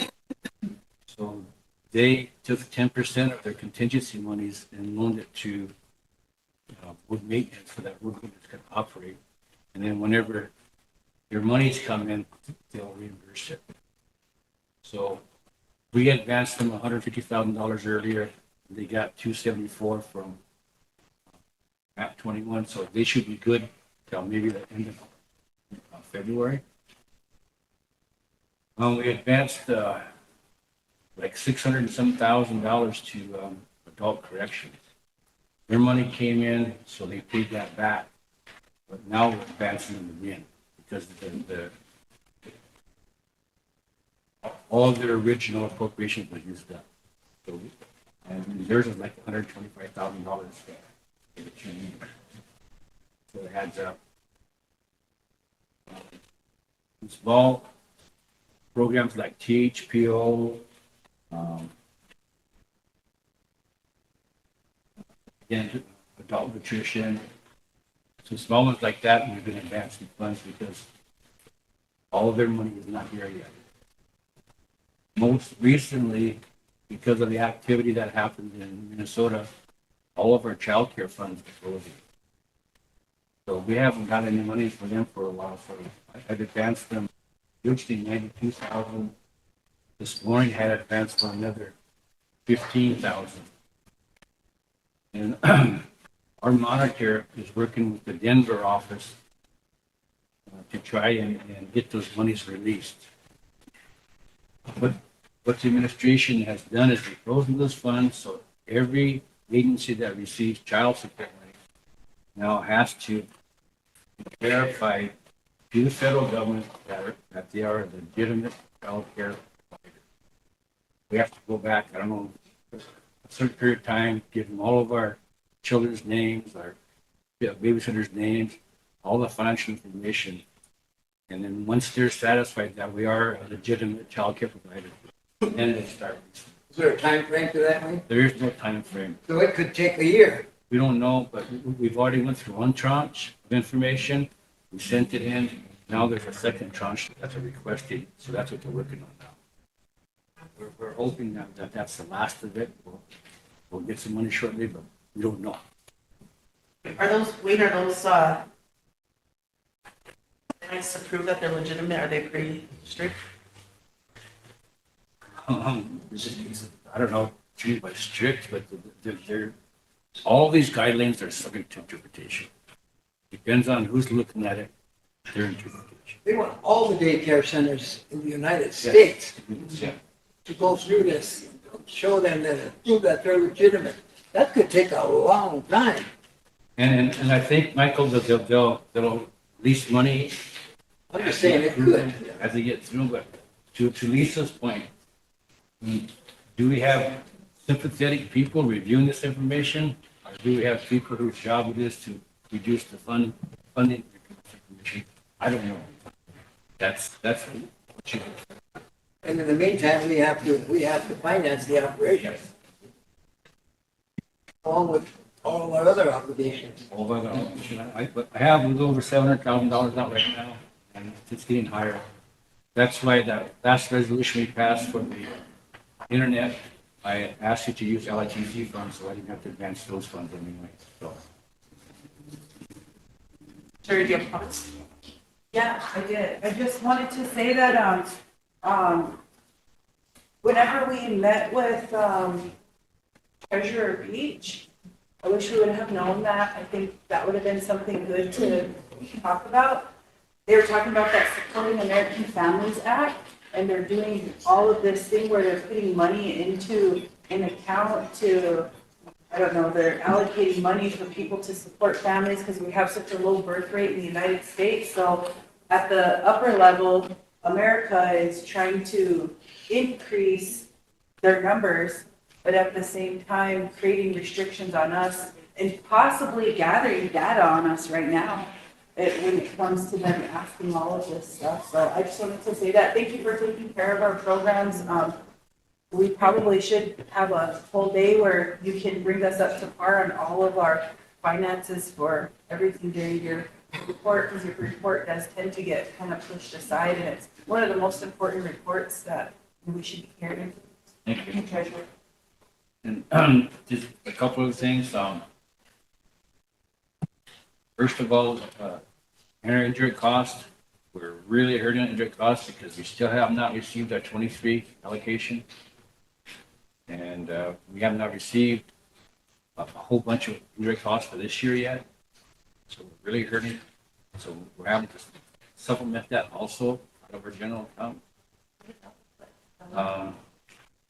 Well, we appropriated $1.5 million out of our general account for injury costs, and that's supposed to last us for a year. I think we spent almost all that now. Just And this morning, we dipped into some of our reserves, $1 million. You know, yeah, I know. The Congress has passed a budget for 2026 for certain agencies. One of those agencies is the Department of Interior. So the Department of Interior is funded for this next year. I haven't seen the breakdowns. I don't think we did got. Trump sign those bills? I think so, yeah. I don't think we got any increases. I think we were expecting some increases in law enforcement. That didn't happen. So I mean, it's pretty much what we are already got now, but it's funded. But that's only half the government. There's another half the government that's not funded. And they're fighting over the Homeland Security funds now. So if that doesn't get resolved by Friday, then half the government's going to be shut down. And I was talking with Shelley and earlier about our access to the ASAP system, because the interior is shut down, but the other half is not. Will we still be able to draw funds? And she said yes. So we should be okay. So IHS is okay because they're funded a year in advance, and BIA is okay because they're funded for the whole year. But there might be a drawdown problem. But that's what you just suggested. I think we're okay, but you have to understand, now we're going to be dealing with other agencies. I spoke with SWA. SWA is part of HUD, and HUD has not been funded yet. And they've been trying to access some of their last year's funds, I believe it was last year's funds now, and haven't been able to access that. So I said, well, if Congress shuts down your half of the government on Friday, are you going to be able to operate? And what they told me up there is they have some reserves, some CDs or something that they can access if that happens. But it's not a lot of money, and we don't know how long that will take them. So that might be another entity that we might have to be supporting here if things continue. Stay tuned So it's for all the latest developments. So it's not all bad news, but it's not all good news either. Uncertainty. And then our tribal electrification grant, I haven't got the word yet, but the word is they're gonna release it to us. Hopefully it'll be this week. That's the word on the street that we're gonna get. 7? That's the problem. And that'll provide us a big chunk of TERO money, right? TECO money. Yeah. Don't let the TECO program come in here with ideas on how to spend it. They don't need that money. But Coalition of Large Tribes did do that letter for the child care program to focus on large land-based tribes first. So, and I know Tammy and Michelle circulated that in Washington DC a couple weeks ago. Our broadband grant, I think it's called a rescope, which is a modification, was submitted, so I'm hoping that in the next few days that'll get approved so we can actually start building towers. We'll get real close there. Other than that, if you have any other questions, I mean, we're operating okay, but scary times. Have Totes and Tammy. We're operating okay in their scary times. Thank you, Wayne, for what you do for us. Keep our checks and balances. But it's not okay to not have planning meeting. It's not okay to have more council meetings. Because that's when we come to this floor and we just discuss things because it's thrown at us, just like yesterday. You know, this tribe received a email in November over that. So there was 3 months where there were multiple opportunities for us to be tough, you know, for that information to be given to us. We weren't holding it back from nobody. It was held back from us. And so I would like council to be forwarded all the emails from Shakopee, please, when they started, because we only received January. So we never were given the opportunity. But we really do need to start planning and preparing. You know, Shares made those motions for the other ones, but we've been requesting and it doesn't happen. Some serious times are coming. And we're holding it together, but you know, it's important that we're informed of these things so we can be a part of the planning. That's what we're here for. You know, and Mr. Bolt's here, he knows the aspect of everything too, because he's a businessman also. And some of the other council reps here too are really knowledgeable on that, but we need to let our people know that they're stable. Because we have it for a year and a half.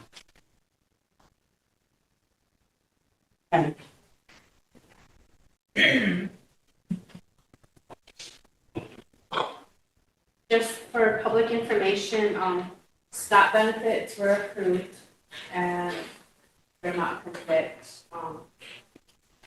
shut down or anything like that. That was in our email a long time ago. But I have an emergency resolution that I would like to bring on the floor in regards to the ice. The one that Kathy sent out with Eric. Did you get the amendments from Eric last night? It's in our email from last night, I think. We discussed it and then we had a couple suggestions. So that's what we discussed yesterday? Yep. Okay. So can I'll do a motion for emergency legislation. Oh, the treasurer's report is done? Oh, Yeah. Okay, good. That's it. Unless you have any questions, I'm done. Okay, sure. How are we doing on our audits? Our audit was done a couple months ago. The repeat that's the biggest for us was our background investigations. So we need to take some serious action with that. Could you explain? What do you mean? For like the last several audits, a lot of our programs that require background investigations. Like for example, Derek has reached that for over 2 years. And then most recently, some of these new grants that we get, investigations, like our detox and stuff, some of those employees had not even put in an application for background. So we got hit really hard on the lack of background investigation. So we've had some meetings about it. A couple of things that should be done is one, we should redo our employment applications to include a background investigation form with every application, regardless if it's required or not. That way, at least that's a file, so that we can't get hit again for not having an application again. And we also need to put some more resources into our background investigation office. We need to maybe hire another personnel or two. More importantly, we need to put the money to buy some new equipment that's going to happen. Because now it's all in each stuff. It takes a lot longer to process. That needs to happen. And also, we need to probably put some more money in contractual so we can contract with more than one entity. So we can have our people here that do the actual reports, can stay here, but the work for the background's gonna be contracted out so they can happen faster. But those need to happen this year, because if it's reported in our audit again next year, then we might get dinged for it. Thank you for that. See, those are some of the conversations that we need to have a budget plan with our dividend. I would like to, make 2 motions. I did sign a PA today for an investigator over there. Oh, nice. So- That's good. But I don't want to get ahead of myself. If you all think I should make the motion, I'll wait. But, I do want to make a motion regarding the FEMA reimbursement that you talked about. I would like the Budget and Finance Committee to, allocate some funding to an emergency manager utilizing the FEMA reimbursement funds. It's the 1-year budget for now, and to bring that to council. Well, you could channel the request through Wayne Should I do that? for reading Friday. Yeah, you just give it to me and then I'll present it to committee. Okay, well, I don't have the budget ready. That's what I was gonna ask them to prepare a budget. Okay. This is a program or a position that's already been established and created. It just got refunded. So I want to refund the position so we can bring it back up, so we can have some help there. So motion or, That's fine. okay. A motion to request that the treasurer establish a budget utilizing the FEMA reimbursement to, is it allowable? Okay, to fund the emergency manager position.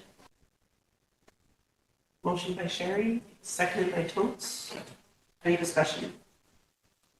Call for the question. Question. Question by Mike. All in favor?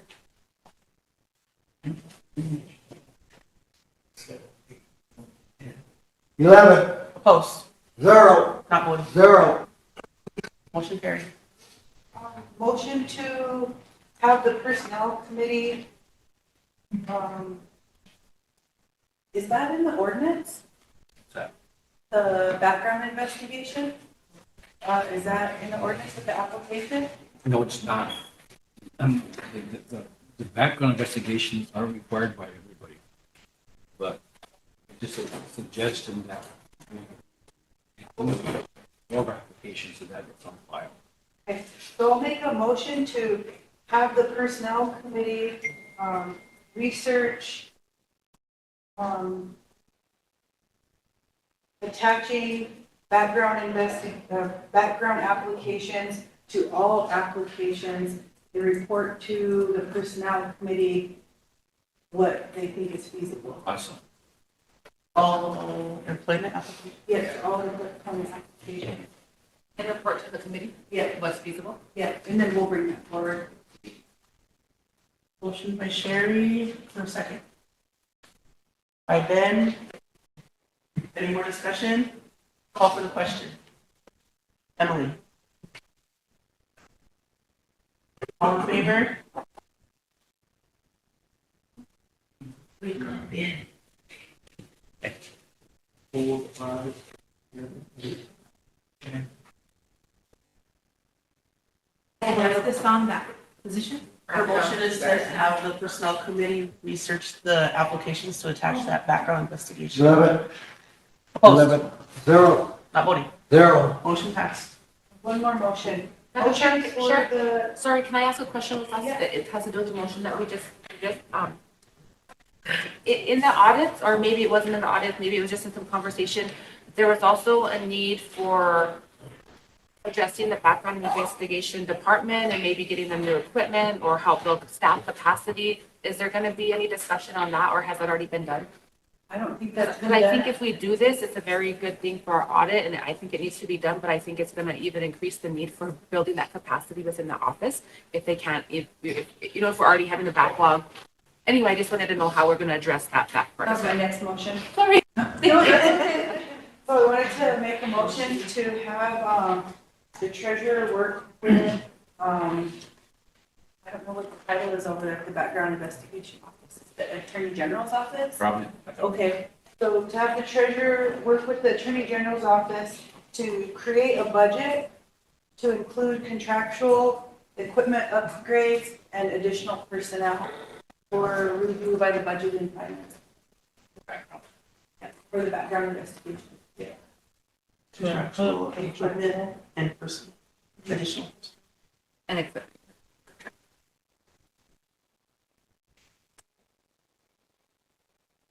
And take to Budget and Finance Committee. Yes.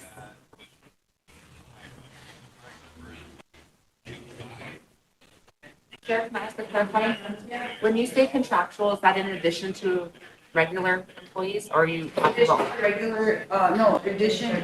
So they. I just wondered if I should put a comma, like, are you saying like expanding employees and contractual, or only contractual employees? Either. Both, thank you, Yes. so comma, thank you. Okay, motion by Sherry, second by Emily. Call for, or any more discussion? We'll call for the question. Ben. All in favor?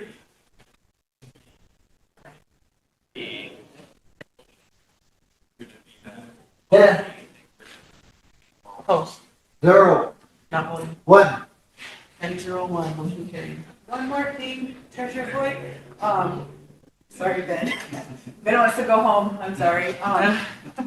We're talking about budget shortfalls and needs. What is your suggestion, or do you have any, avenues where we could collect data from our programs, or that you could pull, that shows us the shortfalls, so when we do have a meeting regarding budgeting, that we could address those? Or should we at a specific committee level send something out? Like a survey or? Annually, all of our 638 programs are supposed to submit their budget along with their, so that information we can get from SRD. With just our regular, like, general account budgets and that kind of stuff, I could have monitors. Thank you. Thank you, Council. I'll shut up now. Anything else, more, Wayne? Thank you. Motion to approve his report. Motion by Sherry to approve Wayne's report. Seconded by Ben. Question. Votes. All in favor?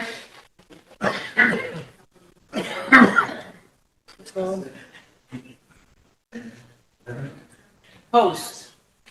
0, Not voting. 0. Motion passed. Thank you, Sheila. Tammy. You ready for yours? Yeah. Yeah. Yeah, because it's very long. Motion for emergency? Should I, motion for emergency legislation? Is there a second? By Topes. Question. Ben. All in favor?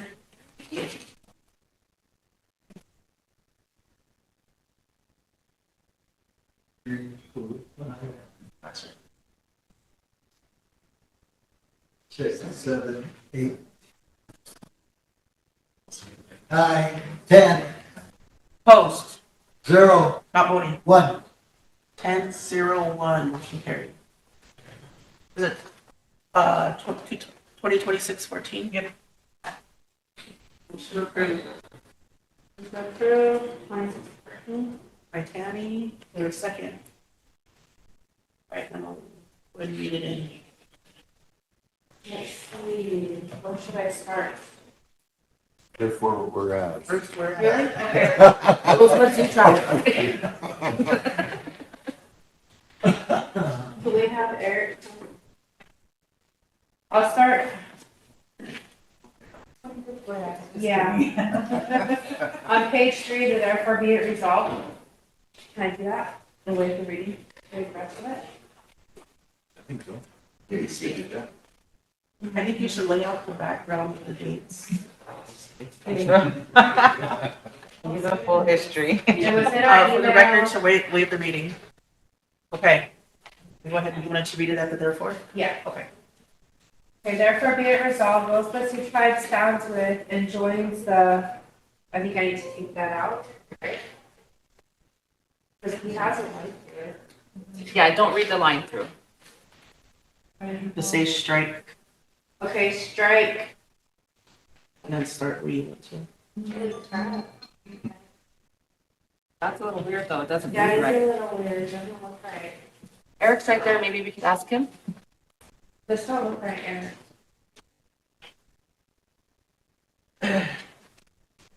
Oh, could have deleted more.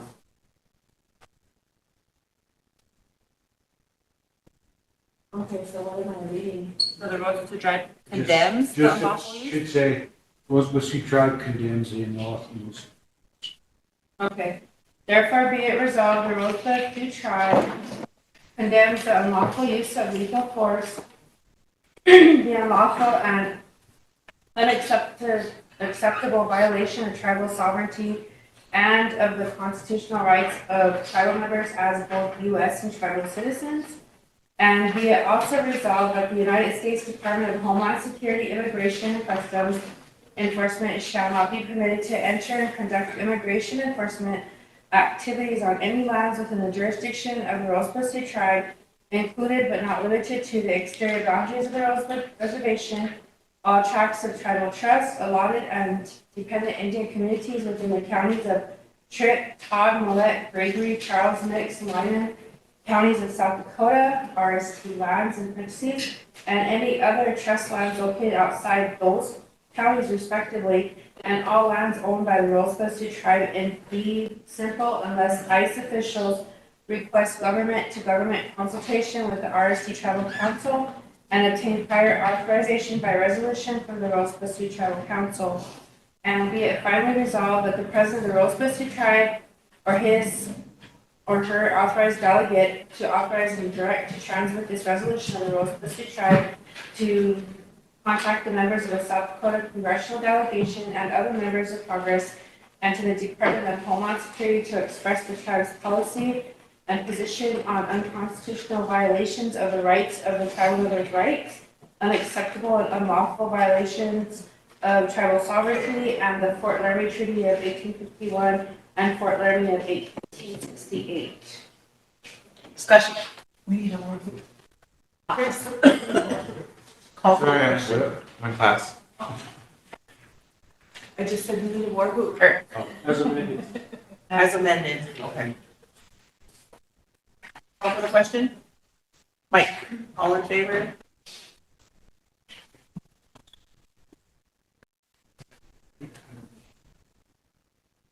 Opposed? 11-0. Not voting? 0. Motion carried. Okay, we have your. Thank you, Madam Chair. Thanks to the council for sticking around till the end of the day. It's been a long day for all of us, but what I want to, the reason I got put there on the agenda is back in December, we passed a resolution through here. It came from TLE, basically turning over the responsibility of our community building to our community. And I took that back that night, and the community was rather upset over it, that it had passed and they had no input into that business from TLE. So they were really disappointed, and they directed me to bring it back here for further discussion and to rescind if we can. The chairperson is here. He wanted to come and address the council. Now, I know the discussion we're about to have should have happened when the resolution hit the floor. But if you all recall, the day that it landed here, it was the end of the day like this, and we were going through this thing rather quickly. So there was no discussion on it, no questions. And I realized I could have made a tabling motion, but I didn't know if I had enough people to table a thing or not. So I voted in favor of it so that I could bring it back today. And that was the strategy that we had. The community would like to have that rescinded and sit down with TLE and work up something that will fit both parties. They're not trying to get away with something for nothing. They realize they have to, you have to pay for things nowadays. You can't get everything for free without any payment on anything. But they just wanted to be at the table. And I think they're correct. Their voices should have been heard when that resolution came from over there. The community should have had a chance to have some input into that. And that's why they were so disappointed. What's the resolution number? I think it's 243, Bob. 2025-243? You want to make a motion to reconsider and rescind? Yes. Motion by Mr. Kendall to reconsider and rescind 2025-243. Second by Sherry. I have a question before we vote. Yep. Thank you. I just wanted to say real fast, I sit on TLE, so I apologize for all of this, but I just wanted to give a little bit of background into when we, like how you did when we voted. The first time that this resolution came to the floor, I read it on and then I started reading and I was like, wait, I don't remember this. And so I stopped myself and we thought we were all confused. They said, no, you're reading the wrong one in, don't do that one. So after I read it all in, then they said, stop, do a different one. Went back to TLE and TLE said, no, actually you were supposed to do that one. It's been sitting here for years and years and years. And now I understand why, because what happened was I think they took the responsibility of all of the overhead costs and everything, probably taxes and anything else like that, and gave it back to the community without consulting them first or allowing them time to budget or anything like that. So I totally understand where the situation or why we're here. But I just wanted to provide that. Mr. Kendall is correct in that when we did address this, it was very haphazardly. It was very confusing, even for the person, me, bringing it on the floor. So I just want to apologize for even allowing that to go forward the way that it did. So thank you for not having full understanding. Any more discussion? Ben? Yeah, I was just kind of curious about, that's one of the reasons why I guess the community wanted to bring this back to the council because of what it is, okay?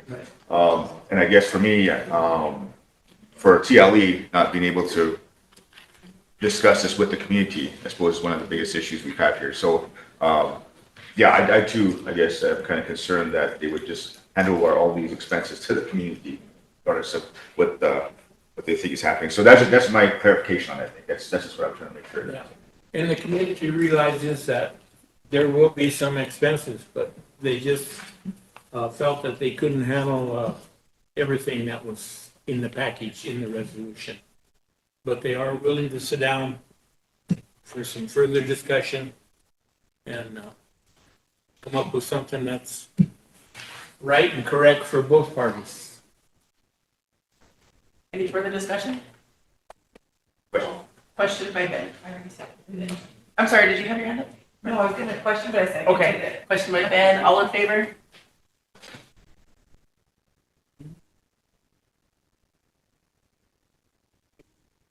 Ten, Opposed? 0, Not voting? 1. Thank you, Council. Appreciate that very much. Thank you for hanging in there with us all day, Bob. Yeah. I have a question. Yes, I mean. Did we decide if we were gonna have a discussion on the community kind of discussion stuff yet? Because I think like that part plays into all of it on what we're requiring, what the expectations are, what kind of, that kind of stuff will probably help situate it for all of our communities and not just one. So I just wanted to know if we were gonna be meeting on that soon or have we decided? We did make a motion to have a special meeting, but we should have. I didn't know if we made a motion to decide about TLE and that. So I don't know if we wanted to Wait till after that one and let that come from that? Okay, thank you. Yeah, because I know Bull Creek, we have the substation down there that on the resolution is declared the East Side Tribal Building. In finance, the insurance department sent sent us a bill for the insurance on it and the light bill and said that we should name it the Bull Creek Community Building. Well, when we got our ARPA money, we don't have a community building. So we went and we renovated it, the new HVAC system on there, new garage doors and a roof. And we utilize it. We work with, I think Melks Camp, Bill and his brother, the primary caretakers of it. But for us to take over the insurance part of it and the lights and everything, that would be too much out of our community allocations for it on a monthly basis. So those kind of concerns are something that our communities need to bring up to the table too. And it's not just, you know, with Horse Creek, it's all the smaller communities too, I think, around. I know, Chris, you guys have your community building that needs a lot of repairs too. So. Yeah. And Madam Chair, I do know that there is a community building assessment, needs assessment, that SRD. Yeah, Sarah did that several years ago. I think maybe we could probably have her go and update it, but. Was any addressed from ARPA? Just to know if any of that was done. Or was Yeah. Got an update, but was addressed since then. Yeah, because like we didn't have a community building, so we just updated the east, you know, just so we can utilize it. We have our meetings there and everything, but I don't know. I think that assessment needs to be updated. That was quite a few years ago. Ben, did you have something? Yeah, I just wanted to clarify. I know we discussed it, and it's been a long day, but I guess to complete a full circle here, we had requested a situation with SWA and their, I guess, decision on what they were going to discuss with that, the rent type thing. So I guess coming first, full circle, it was supposed to be coming back here today. So I was just kind of curious if we got anything on that for the record. They met this For the afternoon. record. So I think they're gonna plan to come back. I know our council representative Marshall was left. That's why he left early today, was for that meeting. Okay, but they didn't have a response from the last. I think they're just now wrapping up. There's no wrapper, okay. 'Cause, yeah, I was just kind of curious what. What? With that rental increase, but they were supposed to meet SWA. Yeah. I don't know. Yeah, sorry, I gave a little update. You might not have been in here when I gave that update, but I can give another one. Yes, please. That's full circle, because we requested it, and it should be. Yep, so there was a little bit of confusion, but the secretary did provide a letter. I should have done that during our break and I forgot. That came from SWA, and SWA said that they did meet and they did approve or whatever to go along with the pause on the rent increase for those 80 and 100 or over income. And then there is going to be planning an official meeting tomorrow beginning at 10 a.m. here. Yeah. And so anybody, please come if you're able to provide any input. In that letter, SWA said they do have some information that, you know, data and stuff like that, and willing to work with the tribe on that. So that was just the update from SWA. I do have another question real fast since I'm already setting up. I'm wondering if I need to make a motion or if I could just ask that next month and maybe in the months following, if we do not get through our full agenda on those first 2 days, if we could just automatically assume that we'll have a third day or a separate meeting, because I've been a chair for some of these communities for over a year, and I have yet to give any of my reports. And it gets really problematic when you're trying to update and handle things and just the confusion of who's doing what and whatever. And we have tribal members. We have a lot of issues that I feel get bigger and bigger, and that we could prevent other issues from getting bigger if we would just address things in a timely manner. So if I need to make a motion, I will, but I was just wondering how the rest of the council feels about making sure that we get through a full agenda. We can go, even like, Todd came up to me before he left, and he wanted to give a report on TUC. But he said, geez, we're at the bottom of the agenda, you know, right below us is Veterans Affairs, so we never get to it. And he said, I know one time we started from the agenda from the bottom up. So, yeah. So he said, you might ask him if they want to do that if we don't get to him, because he said there's a lot of stuff he would like to report from Tribal Utilities Commission. Because like, for example, Health Board, I have lots of resolutions, but I also have some resolutions that got left behind in that round of petition resolutions that have just been sitting there. But there's actions that either we need to unact and rescind them or act on them. But again, I don't want to keep us here until 7 p.m. So that's why I was just wondering for next month if we can just start with the expectation that we're going to get through a full agenda. And also, since I'm already talking about it, I've been trying for months, as you may know, to get a group on the agenda for council to talk about the dialysis center. And so I just wanted to update you that I finally was able to work with the president's office and secretary's office to get a date. They gave that first date of next month, which I think is the 11th of February. So I just want to say, no, that's not ideal because that's when we usually get that. So I apologize. It was not my date choice. But I did request a 1 PM slot so that at least we could get through a little bit of our normal agenda before we have that visitor presentation on the 11th. Thank you. Good.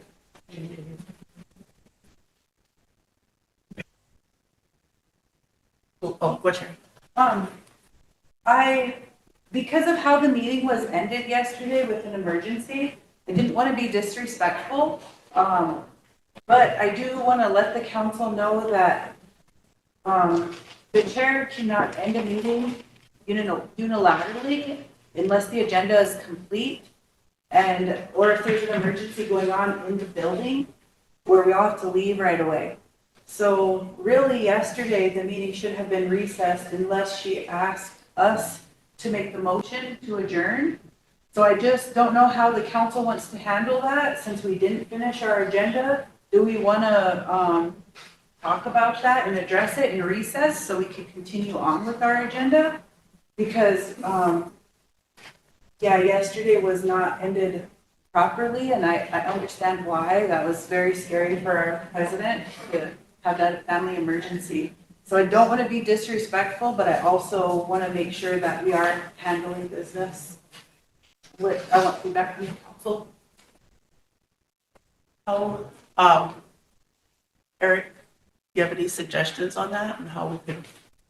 We could talk about it a little bit earlier. I don't want to speak for Eric, he's probably going to answer, but he did give us, a suggestion.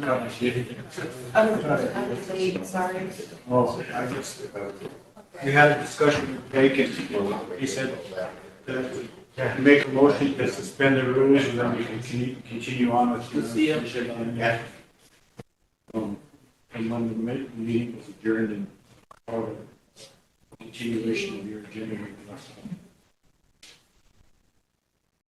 I don't want us to start next month's meeting and just get to your guys' reports and then we got the treasurer bringing stuff on from Economic Development Committee or Finance or you guys are bringing stuff in. I don't want our programs to get in the habit of that because during President Herman's time, we were getting to a point where all the resolutions were coming from the president's office because we weren't getting to the bottom of the agenda. So I would like to have a continued or recessed meeting next week if we can. What works for everybody? That's our last day, because we're already in February. Yeah, February, first week of February. We have budget and finance on what, the 6th? Yeah. Health board on the 5th? Thursday. I'm sorry, I don't have my on Wednesday. Education. Personnel, education. Unless on the 11th, when we meet for council, we just continue where we left off. What's on the 10th? On the 10th. Yeah. And I'm only asking because we'll have that presentation on the 11th. That's probably going to take up at least an hour. Yeah, the 10th works. And just letting you know, like, once we get to committees, land and natural, since we haven't recorded, we have several things that are probably going to take some off-air discussion, as well as health board. So can we make a motion to have a 3-day meeting in February? Starting the 10th? We could adjourn this meeting and, yeah. If you're gonna continue with this current month's agenda, it would be a recess. But I was just gonna let everyone know that I went to the secretary's office earlier and asked about the February calendar. And they said they're waiting on the lobbyists for working, setting up some a lobbying trip to DC during the week of the 10th. I don't know where they're at with that.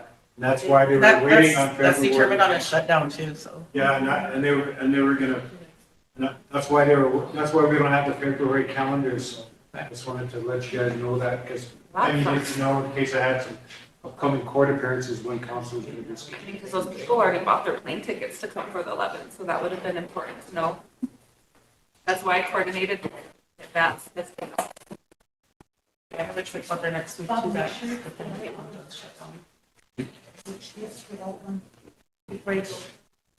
Well, Economic Development Committee has not been getting quorum and they're that's scheduled on for the Tuesday, 3rd. right? Yeah. So if we want to do it on the 3rd or recess meeting, What's on the 2nd? Land and Land and natural, natural. SWA, and constellation. On the first is Linda's birthday. Her daughter Jenna wanted to do something to feed the council and all the employees in the tribal office for her. So we planned with her between the secretary's office and the president's office to have Indian tacos, cake, and ice cream on the second. For Linda Marshall. Marshall. I have a question. I'm wondering if we're not able to get a reschedule for the recess, can we just call it good for this month and then have a 3-day meeting, like, let's That's what I have, was gonna say, and then understand that that's gonna be for previous plus the monthly report? Recess today's meeting until the 10th. But then I'm, yeah, he's right. Anyway, I just didn't know what would be better. Do we recess or do we just absorb? Because the next day I'm gonna have to give another health board report, so I would rather just give one health board report that week. Why don't we just adjourn this agenda and we can make a motion to have a 3-day meeting, the 10th, 11th, 11th, and 12th. I'll move. You have transportation that day. Oh, sorry. What about my Won't be the second, it's Groundhog Day. Would you mind rescheduling your transportation meeting for a different day? Sure. I mean, let's be real, the third is really reasonable. I know. I think we should just do the third for a continuation of today. Yeah. I was thinking if we can't make the 3-day work. Yeah. Then we'll just have to give reports the next week again, so that's why I was just trying to keep it. Yeah. If we get to them. Just kidding. I mean, you're right. We should recess. You got me there, you got me there. Would you guys, do you want to recess until the 3rd specifically for committee reports? To finish our agenda? Yeah. As long as we can make sure that like BIA and other people are gonna be there, because that's why I wanted to wait for land and natural at least, is because the issues that we'll bring up need to have BIA there for discussion. That's why I asked the secretary yesterday if BIA was gonna be there today, because I would have brought him up today. I think we can request them to be here and then the council requests them. I think we can. Are we just gonna have to redo it the next week then? You're talking about going. That's to what third? Emily's saying. Yeah, Just redo it. I can try to move transportation to the beginning of the week, then if you guys want to do the 10th. The 1st. You have it on the 3rd. If you switch and have it on the 3rd, and then we could have consecutives, and at least we're not duplicating any. Yeah, I think I just need 3 days.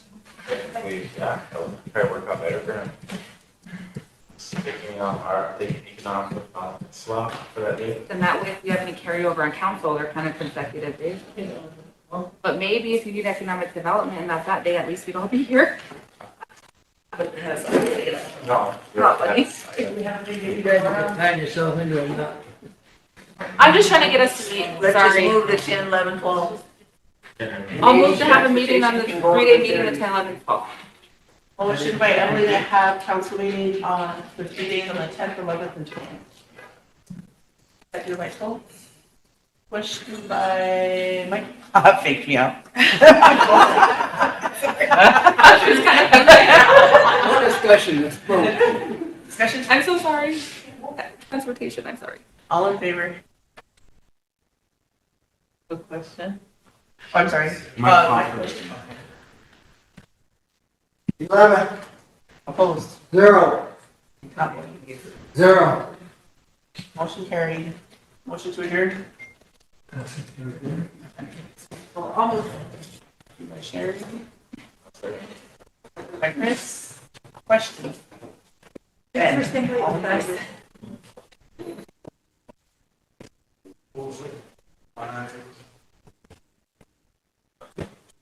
Hi.